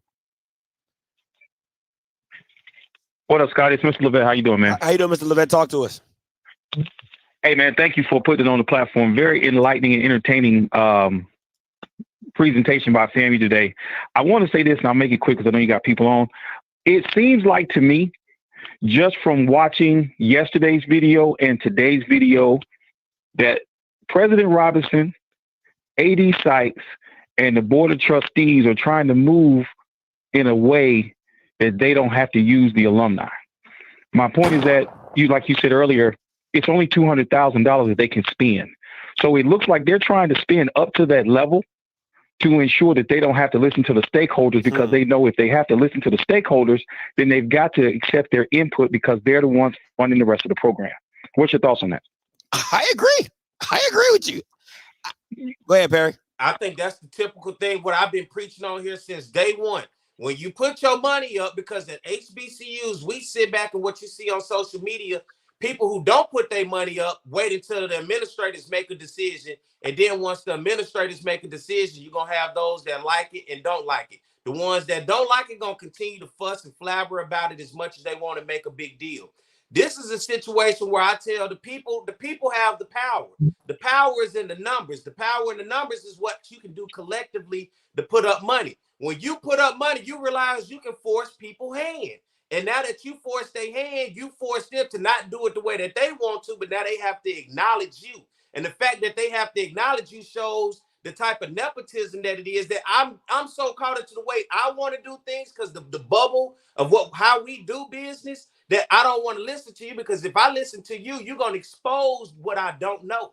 which you saw today. And when the powers that be start to get exposed, you hear it in their voice. You hear the things that they try to do to keep you on the outside looking in. And this is a prime example of this is why you put your money up, because then you can shake the powers that be when you have to force their hand. Hey, Scotty, I don't know what happened to the AD and the president, but there's going to have to be some serious healing going on, because I think this is just going to get worse and worse, especially when that search committee comes back with a name and President Robinson personally said, hey, y'all can bring back whatever you want, but the decision still lies in with me and the AD. I'm going to go take it off the air, man. I'm gone. Hey, appreciate it, Mr. Levette. And I think that's exactly why she wanted 5 names, right? Because they like, hey, we want 3 names. The more people you give Tiffany, the more ways she can go left. So when that guy said, your boy Mr. Kurtz, right? He was like, hey, I think we only need 3 names. We only need 3 finalists. And let's make this shit happen today. And let's do it. And she's like, no, search committee. And then the person comes in, oh, no, the board, blah, blah, blah. So the more people you give Tiffany to choose from, the more ways she can go left, because at the end of the day, it does fall on Tiffany Sykes. And I'm telling y'all right now, she going to say, y'all screwed me, I'm going to screw you. And at the end of the day, she's still going to have to go to those DSOs to go get money. What you got, P, before I go to Mr. Campbell? Well, I just hope they don't waste their money on the search committee and then don't even go with what the search committee recommended. And you talking about you already hurt for money, you gonna throw money down the drain? It's like some like, hey, we can do this in-house. Let's just collectively do it. But for the vast that I heard today, it sounds like they just too damn, this is not even a priority. I'm busy. I got something to do. I know people have a job, but you on this committee. This committee is obviously, then you name the next meeting, they say it's going to be an emergency meeting. To me, if it's an emergency meeting, that is urgency. That is, hey, we got to now. It's like in the same sense, you trying to mask it as urgent, but in the other sense, hey, we'll get to it. We'll finish this when we finish it. Yep. Hey, Mr. Campbell, coming to you. Okay, let me address something Perry just said. Perry, these are very high-level people. They just can't stop on a dime. And this goes back to the fact that if she had planned this out correctly a month ago, we wouldn't have emergency meetings. So you can't expect people that are CEOs, C-level suite executives to say, oh, let me jump over when they have their calendar planned out months in advance. So that don't even watch. Bro. I bet they do it at Alabama. That's about. Bro, see, okay, all you juniors, because see, I'm about to school y'all. Alabama. And I'm going to say this, so I don't want to hear Alabama. None of y'all under 40 people's mouths anymore. Alabama had nothing to do with that coaching hire.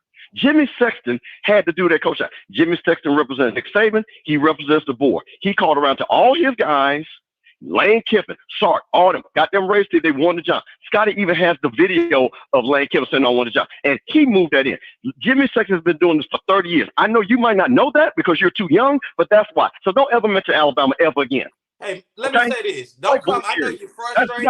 That's good. Don't say nothing about Alabama. Perry, come on, man. You're too smart for that. But I'm just saying, you are already coming on. You sound frustrated already. No. If you're gonna challenge it, just say, make a correct statement, Perry. That ain't got. Come on, bro. But nonetheless, you are already coming on here frustrated. So I would say the tone of your frustration. No, because I've heard this Alabama narrative, and it's. Well, I'm just throwing it out there just to throw it out there. But let me tell you this. Hold on, Mr. Campbell. Wait a minute. Hold on. Hold on, Mr. Campbell. Let him fit. No, you got your point across. Let Perry give his point across, and then you go back. Because what I'm hearing is frustration, and I can understand your frustration in terms of what your institution is dealing with. Now, everybody has an opinion, just like you come on here, you speak your opinion, I speak mine, Scotty does. But I'm not going to be, because of your frustration, to come on here and feel you're going to take your frustration out on me because people have things to say, because now it is open to see what's happening at FAMU. Beforehand, everybody has listened to you yell and talk about their schools and how their schools don't have it and how FAMU has it. But I understand your frustration because now it is open for us to understand and see what FAMU is dealing with. We have not seen this before on a public platform, to see the internal workings and how a committee operates and the decision makers that go in from an administrative standpoint, as well as from the alumni standpoint. So I understand it. But I'm not going to sit here because you came on already with a frustrated voice, right? Because you obviously been reading the comments, going back and forth. And yes, because I have an opinion, you can go against it, but don't come and say you're going to take your frustration out on me, because I can hear that instantly the way that you came on. You was going to use me as the punching bag. Your frustration is with your institution, not with me. And I just want to make that point clear. Go ahead, Mr. Gamble. All right, now let me tell you something. No, okay. First of all, Perry, I respect you too much. My point is, and I'm going to say this very clear, because I can speak for myself. You don't have to determine what I said. My frustration is the point that you tried to make, which is incorrect, about the hiring of the Alabama coach. It's not true, because I've heard this narrative on and over. And Scotty will tell you, because I called Scotty. And Scotty, to be honest with you, did I not have the same energy? Like, Scotty, do not say this, because this is not what happened. Yes or no? Did me and you not talk about this? With this exact point. With the Alabama jank, right? About the Alabama, right. Yeah. And my frustration, and I've expressed this frustration. John Branch and them got a group. They did the same stuff. Period. Ain't got nothing to do with FAMU. Okay, so I want to say what I'm saying. I don't like when people use that narrative, which you just did, to try to make a point. Well, you said people are too busy. That's frustration. Got nothing to do with FAMU. Well, you said people are too busy. And my point is, when something is an urgency and people are busy, you let me know. They call it an emergency meeting. So my point was, if it's something of urgency, well, the reason why I said you okay, I'm sorry. Let me let you speak. Come on, go ahead. I mean, I'm not going to waste time on it. It's just my point of view. But in this situation, does this not seem urgent? That's what the guy, Curtis Taylor, was letting them know. There's players and there are coaches that we're losing and that we can potentially lose. My point on speaking on this is, I'm not trying to make a point about people's schedule. I'm just saying, is this truly urgent or not? Look, people are important. People, have their positions. People have jobs. I get that totally. I'm not on here to make a point to say we're warranted. I'm just saying, in FAMU's case right now, like Curtis Taylor said, we lost our defensive coordinator. We've lost our recruiting coordinator and the potential of losing players. And just like the football player said when he came on there, I just want to make sure I'm in a position when we're hosting recruits and I'm talking to recruits that I can tell them a football coach. To me, because I watched this like you did, to me, that's everybody saying there's urgency in this. And because of that urgency, are you guys taking it serious enough? Because that's what Curtis is saying. That's what the football player. How soon can we get this rectified and taken care of? Because we want to move forward, whether it's in-house or out-of-house.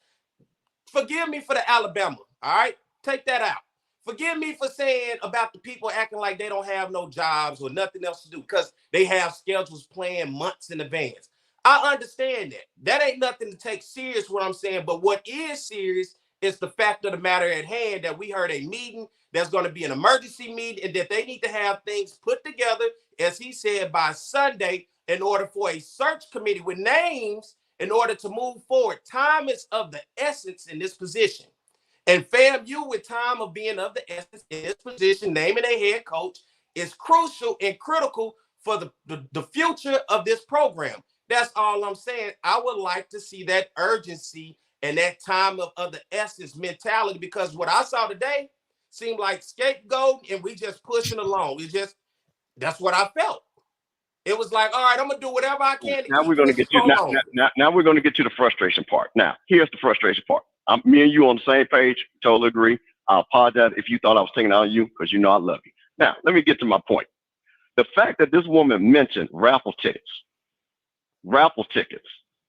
when she has part of her job description is fundraising, and you know what she did, and that's why Curtis Johnson called on it. Why are you talking about the coach need to be fundraising? Which really that is your function. Mm-hmm. Okay. Now, let's talk about this. The problem, FAMU is not about FAMU being broke. And Scotty had a conversation with somebody at a very high level from FAMU who broke down the financials. Did you not, Scotty, this morning? I did. Did you not have a high level conversation with someone? Exactly. Because I wanted Scotty to be well versed on this because somebody asked him this question. This has nothing to do about FAMU's money. FAMU has the money. This is about her not knowing how to balance her budget, nor knowing how to fundraise. And what you all saw today, and this is what FAMU people saying, this has nothing to do with her being a woman. The woman said raffle tickets, y'all.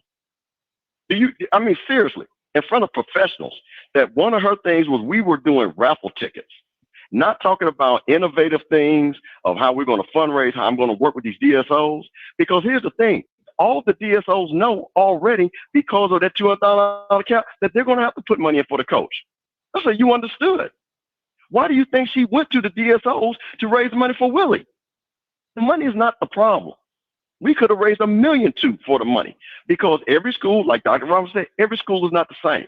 So FAMU can't compare FAMU to Valley. Valley is not the same as FAMU or Arkansas Pine Bluff, but FAMU is FAMU. And the point of it is we should not be in a situation where a person who her job is to raise money and to help offset that, not come to the table with a good vision on how you're going to fundraise. And then what you're going to do is go to the foundation whose job technically is not to gap your money, but support it. And then you come in and say, oh, I don't have an answer to that. That's why Lisa LeBeau got in her behind. Say, I want to know what you're talking about. Because if you think you're just going to come to us and say, give us $200,000, when you are supposed to raise $200,000, when you could have done the strike tour, when you could have, I'm used Scotty's thing, you could have stayed in OBC. Now, I understand. See, I gave her a chance about the Investor for Champions because I thought she was trying to negotiate to get a higher pay out of the OBC, not leave the OBC. So this is where the frustration comes in at when you saw right here, because people have called FAMU people misogynistic. They're attacking this woman because she's a woman. You all saw right point blank that this woman's plan was raffle tickets. That ain't me talking about her bad. That is not the NAA. She said it. Does that sound like somebody that's qualified to understand the level of what needs to be done as the AD at FAMU? Don't sound right to me. It doesn't. Because, so I'm going to make my one last point. Is that when you're sitting in that seat and you know everybody is watching, you got to come prepared. Does that sound like she was prepared? And then she names her qualifications for a coach, and she says the coach should be fundraising? I need you, the coach, to be worried about Jimmys and Joes and X's and O's. Mr. Campbell, when she said yes, sir. When she said she was gonna ask the coach, who the candidate are you willing to relocate? I was like, what the This is what I'm saying. This is what I'm saying. Does this sound like somebody? See, this is what I'm saying, nephews. Let's just pull it back. And all, like I say, you guys are my guys. But you guys are presenting stuff, and that's what I want people to understand. Listen what she said. This woman is a vice president. And listen to the things she listed off. Where the chairman was like, our national alumni president was like, I got to write this down. Because you're saying these are the qualifications? I can read them off to you. I know you're joking, right? I can read them off to you. Yeah, I know this is a joke. Exactly. Willing to you about to read them off? Yeah, I wrote them. I wrote them down. Willing to relocate. You're being funny. No, I'm dead ass. I'm reading them off. I know. Willing to relocate. Proven success in college. Understands NCAA compliance. Understands APR. Collegiate experience. Budget management. That's what she definitely said. Understands the transfer portal, the transfer windows, and understands the HBCU, the HBCU world and community of understanding HBCUs. Yeah. So let's go back. Willing to relocate. So unless you live in Tallahassee, everybody willing to relocate, they apply for the job, right? I mean, that's free. I ain't gonna charge you for that. So the fact that this even a question. What is your philosophy offensively? What is your philosophy defensively? What is your recruiting philosophy? These things, it's like, baby, you are not hiring somebody to be your assistant. You're hiring a football coach. Mr. Campbell, can I ask this as well? Yes, sir. She said the freshman class last year came in with a 4.0 plus. Is that true? Oh, 100%. And we turned down 20,000 people to get into FAMU. No, she said the football. That's the thing about it. She said freshman class. No. Freshman class. Okay. Yeah. Freshman class. The incoming freshman class had a 4.0. That's why I want to make sure. Turned out 20,000 students that had 3.5s and above. So that has nothing to do with the football team itself. But hold on. Please don't let me make this point. But see, this goes back to what Dr. Robinson's focus is, right? Dr. Robinson's focus is not getting great football players. And, again, great football players are not going to be 4.0 students. But that doesn't mean they're not going to graduate. Look at Bishop Bonnet. Now, I'm not saying Bishop Bonnet was a 4.0 student, but Bishop Bonnet went and played football and used that to get a career. And many other football players, and they did not graduate with 4.0s. So this has nothing to do. The fact that she even mentioned that and even talked about that, that is just ludicrous. That makes no sense. That lets you know there's no focus on what this job entails and what you got to do. Because what you got to do is take men that, guess what? Rocky just had Coach Said off. Coach said, you know what? I had a 15 in the ACT. I had to go to junior college, but then I went to school, played at Arkansas Pine Bluff, and look at me now. I've got a master's degree. That's what we do. We take those guys. They don't have to be goddamn Einsteins, but these are smart individuals that need support and let the school support it, and they get a FAMU degree and they become successful. All right, Mr. Gamble, last That's point what for you should be last, talking about. Last point before I let you go. Yeah, no. My last point. My last point is this: I'm going to say this again. You all heard it with your heard it with your ears and saw with your own eyes that this woman has shown why people from FAMU are upset. Point blank. Period. Hey, appreciate it, Mr. Gamble. Yeah, I got two more callers. P. 4620 coming to you. Wake coming to you. What up, Scott? It's Wake. What's up, Wake?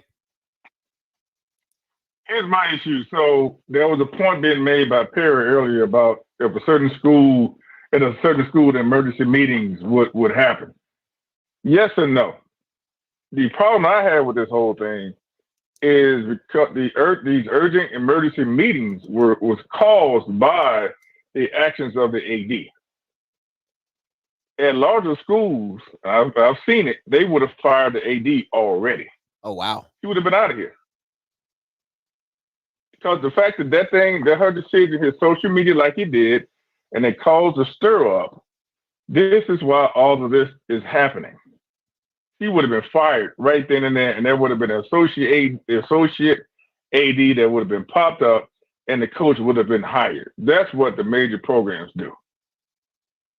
And like I said, it threw me off when she said raffle tickets. Raffle tickets? Collegiate program? Yeah, she out of here. Now, the other problem I got is, does the president see how bad this is making him look? He's untouchable. From what I've been, from everybody telling me, he's untouchable. So he good. He Gucci. He gonna be there, slow talking, swiper, no swiping. He gonna be there. Okay. Is that Larry Robinson? Yeah. Yeah. Somebody said he sounded like Maya Angelou. I can't unhear it now. I can't unhear it. Yeah, it just looked ridiculous, and I'm glad you're doing that so you can see the inner workings of stuff and what have you. And I hope Perry finally uses that mic that I sent him for his birthday. All you gotta do is just say you called me. I know you did. And yes, I am gonna use it, bro. I appreciate you.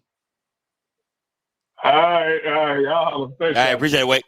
That's all he had to say, Scott. He just wanted to talk. N.O. Joe coming to you, then FAMU KJ. Hey, what's going on, Scott? What's going on, Perry? What's up, N.O.? All right, I just watched this thing, the whole Zoom meeting. I want to tell everybody, in the words of Donald Trump, don't believe what you hear or what you just seen. Don't believe it. It ain't true. I'm gone. Oh, Lordy. Last one. FAMU KJ coming to you. All right. What's up, Scotty? What's up, man? All right, man. All right, two things, man. I have to believe that Willie is definitely watching and seeing what's going on. If the things and the allegations that are out there are unfounded, and Willie has always been a FAMU person, he could easily come out and say, hey, listen, Rattler Nation, let me tell you, there is no truth to the rumors of there was a rift between the AD Sykes and myself. I left because I felt that it was better. He has never disputed or come out and said anything about that being the case, because that can calm down a lot of things and innuendo that are out there that can easily say, hey, I left on my own. It was what I wanted to do. AD Sykes treated me with class. So that could kill a lot of things, and he has not done that. Secondly, I want to address I think you were talking about the HBCUs paying the head coaches too much. I'm going to push back on that, because one of the things that if we look at with the engine of football being your main, all your other sports combined, the head coaches may make, I know at FAMU you may make, the head coach, the basketball coach makes about $150. Everything else is below that. So you may be looking at all the salaries. We only have 14 sports. You may be looking at all the salaries less than $800,000.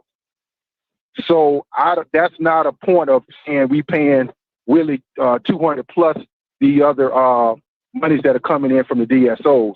So I have to push back against that. It's not a lot of money. So I want to try to clear that up, because we don't pay money to all those other coaches. They do not make money, and then you don't pay anything to your assistant coaches.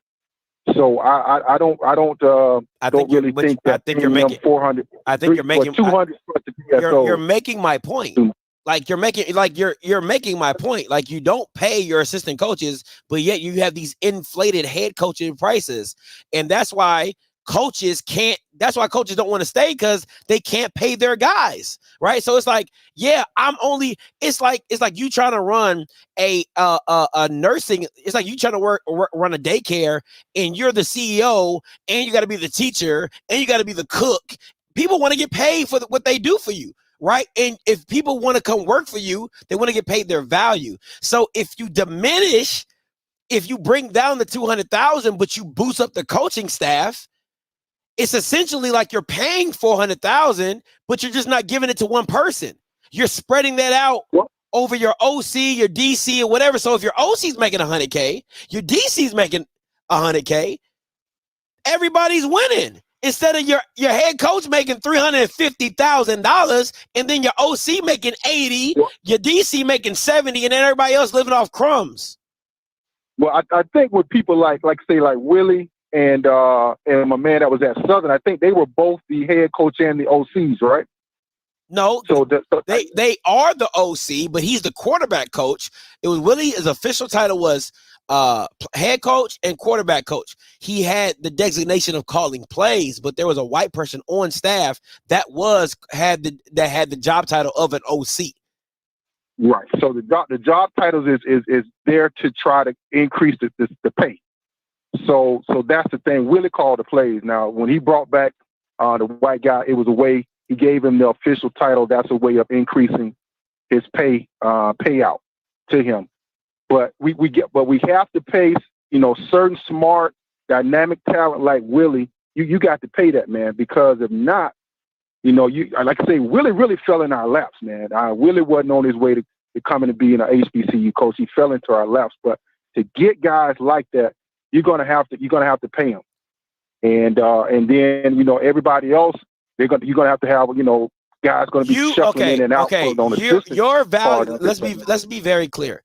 Your value of Willie Simmons was because of his roots to FAMU, right? A lot of coaches don't have those same, like Sean Gibbs wouldn't deserve to get what Willie broke the mold. They said Willie got $300K off the rip because y'all wanted him. He's his wife of FAMU. He was making 300 at Prairie View. So he's not going to leave Prairie View making 300 and also no state tax and come to FAMU and make less. Okay, but that's that's keeping up with the Joneses, right? Like Prairie View can pay that. Y'all had to go out a different way to go get it. It's not to say you can't get it, but you can. But then on the backside, you can't pay no coaches. Like when you got a coach, hold up. No. When you got a coach that had not got his bonus in over 4 years. Willie had not been paid bonuses in over 4 years. You can't tell me you got the money. You can't. I will be the first one. I've been on that bandwagon for the last 4 years.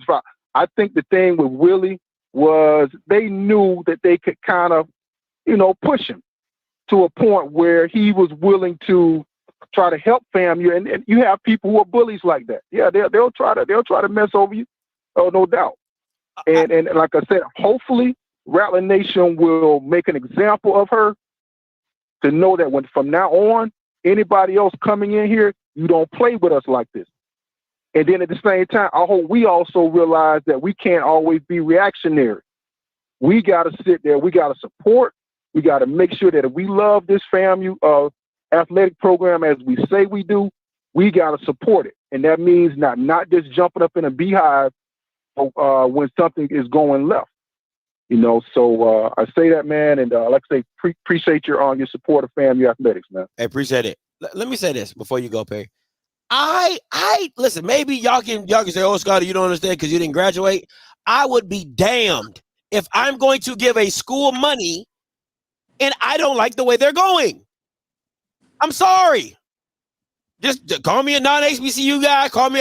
Scotty, I don't understand it. because I'm not going to give you money when I don't like the direction that you're going.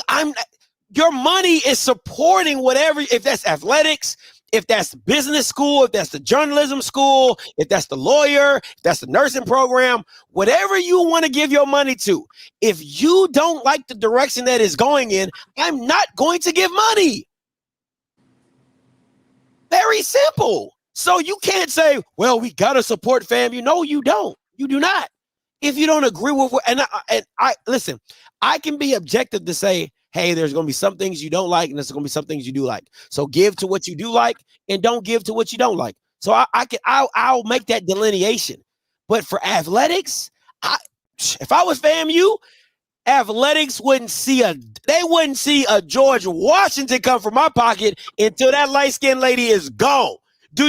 After you don't blew up a championship team, I wish you would come ask me for a George Washington, a Benjamin Franklin, a Thomas Jefferson, a Grant. You bet not ask me for a penny until you go. Go ahead, Perry. I think what's really unsettling for FAMU fans is they business out in the street. And it ain't so fun when you can sit on this hill. What is it? The highest 7 hill. What is it? The highest of 7 hills. The highest of 7 hills, and can act bougie on everybody, and then find out Pine Bluff and Valley. That's where y'all at. That's where y'all at. That's why the man came. He was like, "Wait, I just find like hell to the no." Like, and the fact is, the business out, and it's been easy to laugh at everybody else, hasn't it? I mean, let's be real. Hasn't it been easy to laugh and point the finger and talk about Southern and everybody else? Yeah. Your business is on Front Street. Somebody took a picture of your crib and we saw there wasn't no furniture in there. But you got a nice car. Every time you step out, you got the flyest clothes. You look good. Hey, you fly. But now we found out intern, that's on the outside. That's the external. Now we seeing the internal. And that's the frustration that you see with the infighting of FAMU people as well. This is just not a good look. I can understand the frustration, though, to be honest. It's tough, ain't it? He said it's like finding out your bougie ass cousin works in finance, but actually works at Ace Check Cash. No, that dude's stupid. That dude's stupid. Right. But for real, though, I mean, I can understand the frustration. You know, it's like now you got to feel defensive. What you see ain't really what you see. What you hear ain't really what you hear. We straight, we good. If anything else, when we fall back, we had to turn down 20,000 damn kids last year because the academics. I get that. The academics ain't at what question here. Facts. Athletics. I'm not questioning FAMU as an institution. Number one. Athletics is its own department, last I checked. Don't they call it the athletic department? I mean, somebody tell me, am I wrong? So now that we get to peel the layers back and we get to see the athletic department, because ain't nobody been talking about, nobody talk down. Let's be honest, when most of us talk trash about our schools, we're not talking trash about the academic side. How often do people come on here and trash talk and talk about the other school academics? They talking about the wins and the losses on and off the field or off the court, correct? Yeah. Or they talking about somebody's band department, right? Your band was trash, no, my band was better. This is the athletic department. So don't get it confused with the entire school. The athletic department is a business. And what is the business of the athletic department? They always say it is the front door, the front porch to any institution. Yep. And if you want that to work well for the institution, you got to be able to handle things right. And two things I got questions about, Scotty. One, I want to know the breakdown of when they left the MEAC and they saw the SWAC, what that was going to do to help save within their budget. Then obviously on the back end, because if you were going to move to the SWAC, we kind of should have did because they haven't even been to SWAC 3 years, huh? We say how different.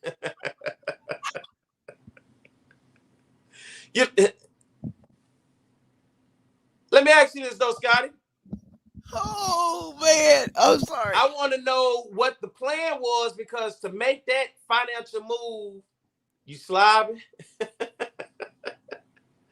To make that financial move from the MEAC to the SWAC obviously had to be a plan, and it obviously had to be some type of research that was out there to show in 5 years, this is what you will save compared to 5 years of what you'll be in the MEAC, correct?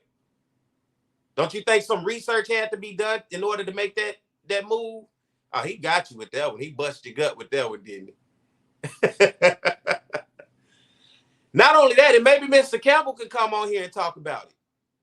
Didn't FAMU try in football to move at the time in the early 2000s to FBS? Yeah, that D1. Yeah, the FBS. And I would like to see when they can go back, what killed that movement? You know, he always said, well, you ain't got nothing to do with FAMU, but they always speak on everybody else's business, right? Yeah. They don't want nobody to speak on their business. But two things. What killed that movement? Was it something similar to what we see here? Bad business practice? Not great projection in terms of what the future going to look like with a budget? And second of all, with this, what are the trajectories that they saw for the MEAC had they stayed around another 5 years in research? And what is the trajectory in terms of moving over to the SWAC that they saw in research? Those are just questions that I asked. I ain't trying to dig in their business, but their business on Front Street. And I had a front row seat to sit here and eat my noodles and popcorn. Yeah, I saw you. Hey, I was slurped. Hey, pause. I'm gonna get I swear I'm gonna give me a pause button. Yeah, that's about to be the new drop. Some pause. I'm gonna get a hey yo. But I'm just curious, now that I'm starting to see FAMU has made moves before and done things. Mm-hmm. Now I want to know, within those moves, were they accurate in terms of the research? Is this falling in line in terms of the research when they said, all right, if we move to the SWAC, this is what we'll look at athletically in terms of a budget. This is where we'll fall. Is this falling in line in terms of what they looked at over? Because they've only been in the SWAC. Is this year 3? Yeah. Year 3. But I'll say this: the transition was with Gaucher. And Gaucher had them in a situation to where the books were balanced, the money was coming in. He was setting up real network deals that were going to bring in money. He had a Fanatics marketing deal that was going to bring in like $15 million to the school. You know what I'm saying? Until they got rid of him, and then the thing went kaput. So you have to blame FAMU for shooting itself in the foot. That's number one. And then number two, you have to blame FAMU for going with somebody who can't listen. If this is the part that I don't get. Because bad business got Gaucher out of there. Yeah, somewhat. I'm talking about on the administrative side, right? Well, him and Larry Robinson were already at odds, and then there was some stuff behind the scenes to where it got him up out of there. But the business that took place was good business. The commissioner called into Larry, said the deal was inappropriate, and it's a lot of stuff. It's a lot of stuff with that. So he was thinking beyond SWAC, and we're gonna make money. Why should I have to sit back and make money slow pace with everybody else? Absolutely. When we can jump forward and make money on our own. Absolutely. Absolutely. And I think the only deal that Gaucher did it wasn't bad, but it wasn't the best. It was it was the LeBron deal, right? So the LeBron deal, what that does is, you don't get money, and they donate a little bit here and there. I think it's like $150,000, but you don't have to pay for your uniforms. So that's, that takes off an expense right there that, with the sponsorship of LeBron, they give you all your merchandising free. So it wasn't the best deal, but it was a good deal. It was something like, hey, we get to take the suspense off of our books. We're good on this aspect. And then on the back end, Courtney's like, yo, I'm going to get this money here. I'm going to get this money there. I'm going to get this money this way, and things like that. I talked to the person that Mr. Campbell brought me on, was like, the person was telling Courtney Gaucher would be at these big donors' houses. He would fly out, meet with them in person, sit down, get a check here and there, and go back to FAMU and drop checks off. And that person told me, he's like, Scotty, she ain't doing that. We've seen what high level fundraising looks like. She's not doing that. So you're sitting back and saying, we need, but what are you actually going out and doing other than, raffle tickets. And I want everybody to have seen who watched that. I know we always talk with all HBCU one love, but the shade I heard to say, I can't get over that. The fact that he said, wait, FAMU is going to be put in the same category of sentence as Mississippi Valley and UAPB. He didn't give a damn about HBCU no more. He just knew, I know damn well, you're not going to say FAMU with Valley and UAPB. So, hey, you heard that from that side. Hey, don't come on here no more. It's people, when you heard it from the minute, all the HBCUs ain't the same, right?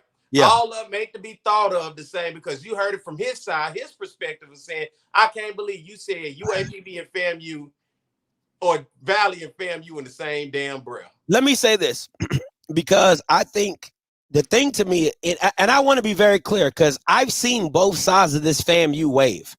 I've seen what Rattler Nation looks like getting behind an individual and getting behind the AD. Because if anybody remembered, right, and Yard Talk brought up about him raising $500K on that strike tour.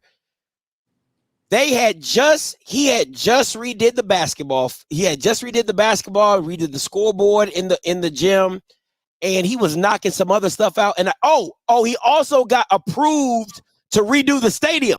So once all that stuff hit, right? Once all that stuff hit, man, Rattler Nation was giving money like wild cakes, bro. Because you get to see it. You see the work in progress. That's what alumni, that's when you go from that to this, it's like, yo, it's night and day. We've seen high-level fundraising. We've seen high-level ADing. We've seen progress get going.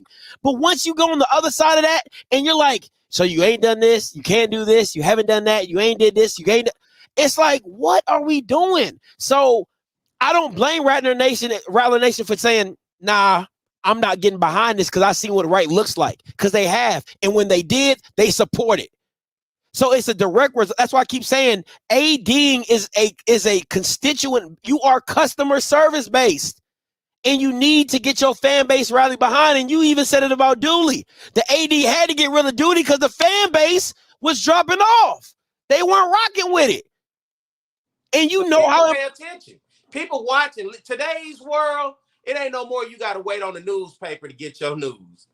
I'm going live, the news, there's somebody else going live. There's always a recording, just like this meeting today. Back in the day, nobody ever would have heard nothing, been able to see nothing from this meeting, right? And let's just say 10 years ago, hell, even 5 years ago, nobody would have been able to hear nothing. You got ways of information today. Mm-hmm. You can be held accountable for what you do. And you can lose people in the snap of a finger, like AD lost me when she brought up raffle tickets. At that point, and I hated it for her. It's just certain things I can't get that out of my mind now. And when I saw the lady Lisa go at her, because Lisa challenged her, because what AD Sykes did was quoted and said, we have done our research. And on my end, my research says the money comes from the donors, from the alums, and that's what we've seen from other athletic departments. Lisa said, well, from my research, because I can counter what you've done research on to show that comes from the fundraising from the direct head of who's ever the director or the athletic director of an athletic department. So what are you doing along with what you're getting from the alumni in order to help push this even further financially? Because you're telling me we're having these issues. Why are we just now in this meeting? Why am I hearing about these issues now? Absolutely. All of a sudden, it had to come to this because I question you about what we can pay a football coach and why we only have $200,000 because you can't tap into what the alumni have. Now you found a moment to now express the shortfalls in these other areas. Shouldn't that have been once? That's why I use the word urgent. This ain't just football, people. It's an athletic department. I go back once again, as I said just moments ago, it ain't talking about the school. It is an athletic department. Yeah. It's the athletic department in this shortfall. What is she doing aside from alumni? Because it's deeper than football. And she made it known that it's deeper than football, didn't she? She did. All right, so if it's deeper than football, what are you doing? Because clearly this is going to turn into something if we don't get ahead of it now. And that's all I'm saying. Yeah. All right, last point before we get up out of here. We this thing we didn't get to do the NFL, man. Man, I know we'll come back. You got saved too, boy. I was ready to get you with your Cowboys, but I'll hold that off to another time. What I would do is this though. I'll show the pics. Perry killed me. I'm just keep it a buck. Perry, God, dog, man, that ain't gruesome. Absolutely, I love the NFL, baby. Yeah, absolutely gruesome. 3-3. Real quick, what we'll do is team let me down. Yeah. Let's go with these. We'll do these picks real quick. Who let me down in that one? Who lost? Anyway, let's continue on. Dallas lost, sir. Dallas lost. Damn, Dallas cost me undefeated. It's all right. That's what you get. What you got? Ravens or Houston? Oh man, I'm going Lamar Jackson. Now, hey, listen. The show that CJ Stroud put on last week, whooping the Browns' ass, right? I'm gonna have to go with the Ravens this week, and the Ravens at a -6.5. Not 6.5. The Ravens are the -9 in this spread. I think Lamar Jackson, Mr. Do It All, and be able to find a way to get it done in this one. Yeah, I'm gonna go with the Ravens on this one. That Ravens defense them linebackers have really came to play with Roquan Smith and those boys. I'm gonna go Lamar on this one as well. Should be a great matchup. What you got coming up? Buffalo. I'll start off with Buffalo, Kansas City. Man, listen, this matchup is the reason this matchup is so huge is because this is the first time Patrick Mahomes is going on the road in the playoffs. I want to be very clear. In his career, he has never been on the road. This is his first time going on the road against Josh Allen. It's a huge moment being in Buffalo, being in that. I mean, it's cold weather both ways. I'm going to go with essentially, I know it's 2 versus 3, but I'm going to go with the upset. I think Buffalo pulls this out. I think it's Josh Allen's year. Kansas City's defense has been really good and really aggressive, but Josh Allen, if he can take care of the ball, if he can do what he's supposed to do, I think they can pull this out. I got them winning this game. What you got, P? Josh Allen with a big run this past week, man. Did you see that 52-yarder down the field? Hey, that boy was scooting. And he can step, can he? Boy, that boy can move. And he used to the cold because he played at Wyoming. Overall, when you look at this game with Kansas City and the Chiefs, man, Patrick Mahomes versus Josh Allen, both 4,000-yard passes on this season. Kansas City has struggled, but Josh Allen and the Bills were struggling at one point. I'm going to roll with Kansas City in this one. I think Patrick Mahomes, they find a way to get it done over Josh Allen. If they can contain Josh Allen, if Kansas City's defense can contain Josh Allen and don't let him do anything with his legs, I like their chances in this one. All right, let's go into the NFC side. Number 1 versus number 7. It's never been seen before because Dallas lost. Listen, I'm going to go San Francisco with this one. I think the style of play that Green Bay showed against the Cowboys is really what San Francisco really plays for. Smash mouth football, Fred Warner, them boys up in the front with one of the Bosa brothers. I think Jordan Love is going to have an amazing career. I just think this is where it stops at right here. So I got San Francisco with the win. Big win by them, winning by 2 touchdowns. This game is going to be key because if Green Bay's defense can get after Brock Purdy and put a hurting on him, what does San Francisco have? Christian McCaffrey. At quarterback? They gonna run. Hey, listen, Kyle Shanahan is creative enough to make Christian McCaffrey will catch it and throw it to himself. If I will live with my chances if that's the case. But nonetheless, Brock Purdy has been the guy that's basically made this. He's a 4,000-yard passer this year, 31 touchdowns to 11 interceptions. On the other side, Jordan Love, 4,000-yard pass as well, over 4,100 yards, 32 touchdowns. He also has 11 interceptions. This game is going to be big because the 49ers have all the weapons. And Deebo Samuels, they got Christian McCaffrey. McCaffrey is rushed for 1,459 yards and 14 touchdowns. I'm going to roll with San Francisco in this one. But if Green Bay can get after Purdy and make Purdy uncomfortable, this one could be a little bit close. But the spread right now for the 49ers, -9. So the 49ers, I think they handled this. But once again, Brock Purdy, you better stay upright. You better stay healthy if the 49ers want to be able to move on. All right. Last game, Detroit, Tampa Bay. Baker Mayfield looked really good. I'm talking about really good against the Eagles, but that's not hard against the Eagles. Detroit Lions pulled out of a thriller, 24-23 against the Rams. Jared Goff did everything he needed to do to keep that game in front of him. I'm going Todd Bowles really dialed it up against Philly. I think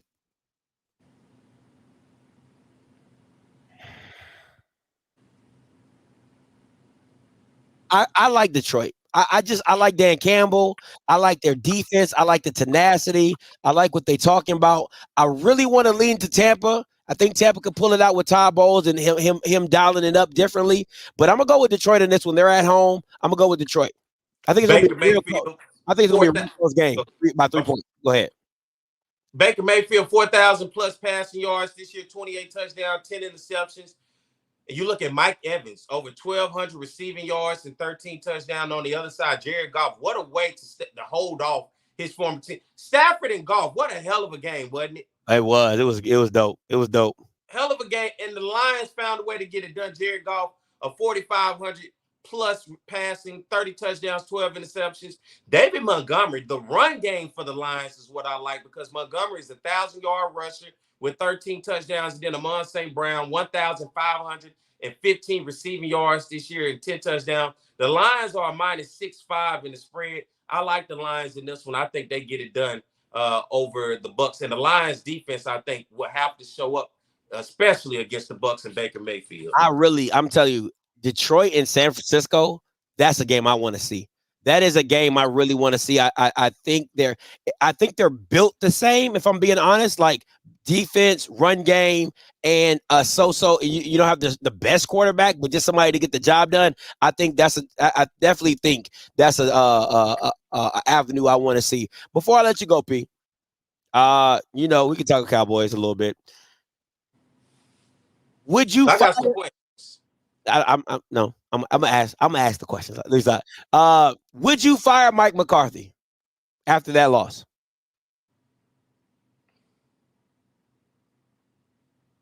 Depends who's available. I mean, you know who's available: Jim Harbaugh, Mike Vrabel, Bill Belichick. If you want to go, you probably got some older guys or maybe some young guys. If you want to take somebody off of a staff or something like that, some young hotshot that you want to take off a staff. But the main guys: Jim Harbaugh, Mike Vrabel, Eric Bieniemy, Mike Thomas going back to the Steelers for a year. But so EB, Mike Vrabel, Bill Belichick, Jim Harbaugh. I'm not a Cowboys fan at all, but I will say I probably would. I mean, they were getting their ass. So that final score does not indicate. Definitely the 48-32 does not indicate how out of hand that game was. Dak 41 of 60, 3 touchdowns, 2 interceptions. CeeDee Lamb 9 receptions, 110 yards. Michael Gallup 6 receptions, 103 yards. Jake Ferguson 10 receptions, 93 yards, 3 touchdowns. When you look at the stats, though, Scotty, Dallas went 10 of 16 on third downs. Dallas gained 37 first downs in the game. They had 510 yards of offense, 387 in the air, 123 on the ground. It all came in the second half. In the second half, It all right? came in the second half. That ass whooping going into halftime. I saw too many videos of people punching TVs, busting TVs up. I think because the way that they did not look prepared against Green Bay, this is a tough decision, but I probably would say I would fire him. Okay. That's easier said than done. Now, would you pay Dak? Now, let me be very clear. Let me break this down for the people. And so Dak is on his last year. He has a no trade clause in his contract. And if you are to pay him, you're talking upwards to $60 million, making him the highest paid quarterback in the National Football League. Now, let me preface this. I think this. If you're going with a different coach, I would leave that decision up to the coach or whether or not do you want to have Dak Prescott as your quarterback. I think most of those coaches will probably say yes. But what I will say is this. I think Bill Belichick is the only coach that can walk in and make Dak take a pay cut and giving him the example of what Tom Brady did with those Patriot teams to keep the talent around him so he could keep winning. But Barry, what's your thoughts? If you do decide to, you keep Dak. No doubt about it. Because, I mean, it's just hard around the league to find a guy that can replace that at this point. Now, if I'm a new coach and I come in, I keep Dak around for a second, but you better believe Dak, the replacement, is like with Aaron Rodgers and Jordan Love. I'm drafting somebody right behind you. Hey, he coming in ready, okay? You had plenty of time to shine here. Every opportunity. I mean, you've been here so long. Every year, Scotty said, this our year. I need to keep us afloat, right? Yeah. I don't want to start from scratch. But you better believe I got you. And if I'm a new coach, hey, the next guy coming in through the door. Willie Beeman coming. I just want you to know he coming.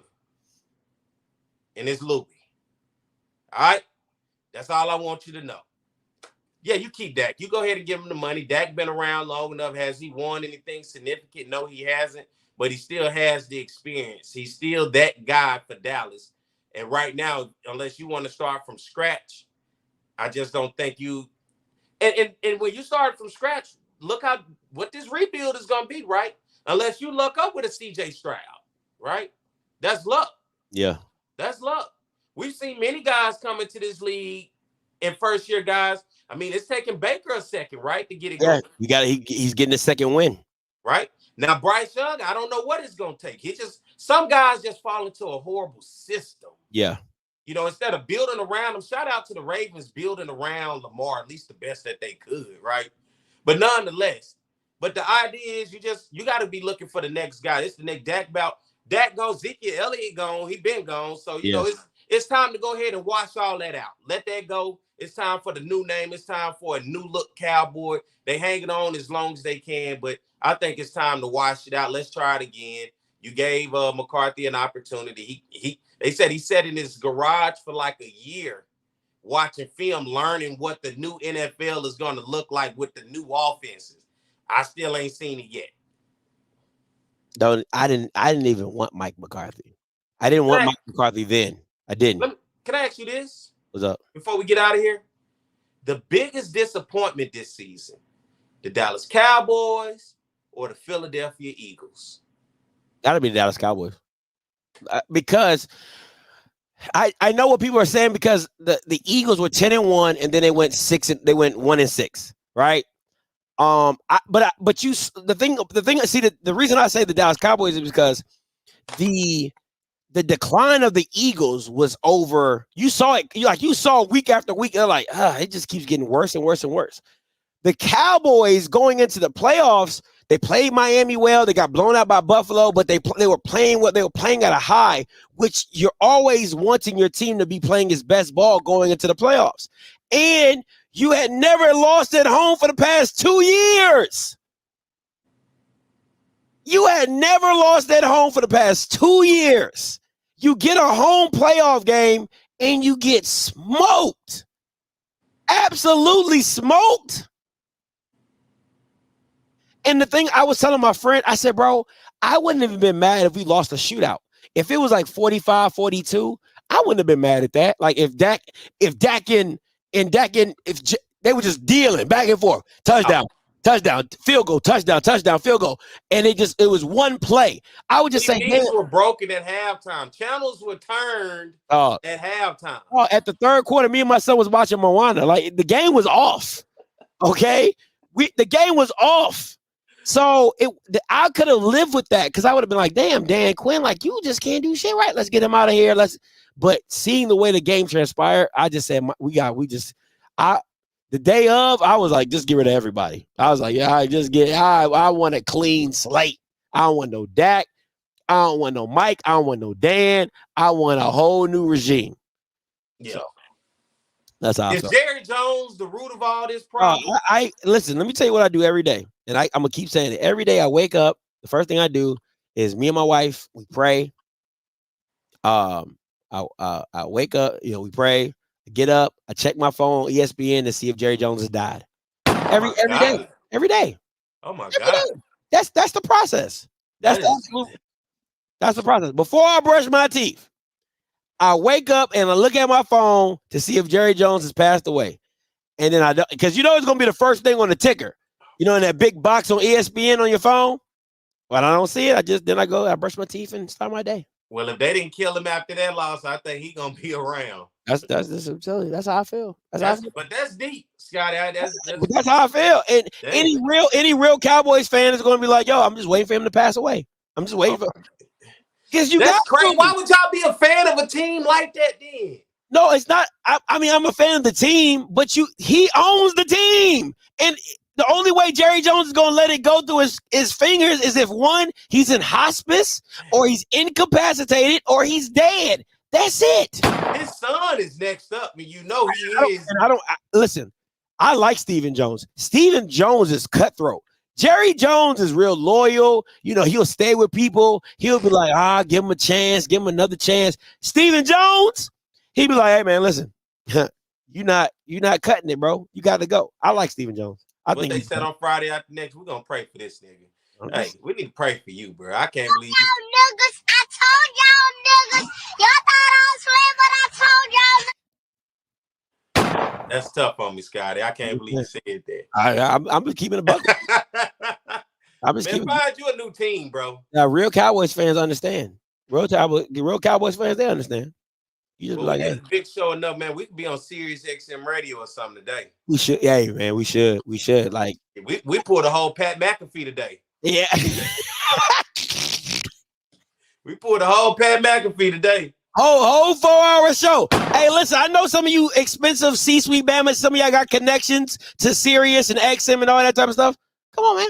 Hook us up, bro. We here. We do this. This is what we do. All right. So listen, guys. Perry, you got anything coming up for the week? Stay warm, baby. Stay warm. It's cold down here in Louisiana. It's cold out here. All right. Guys, I might do a show later tonight. If not, I'm going to catch y'all at another time. Listen, you already know what it is. Until next time, you know what I'm going to do. I'm going to holler. God bless.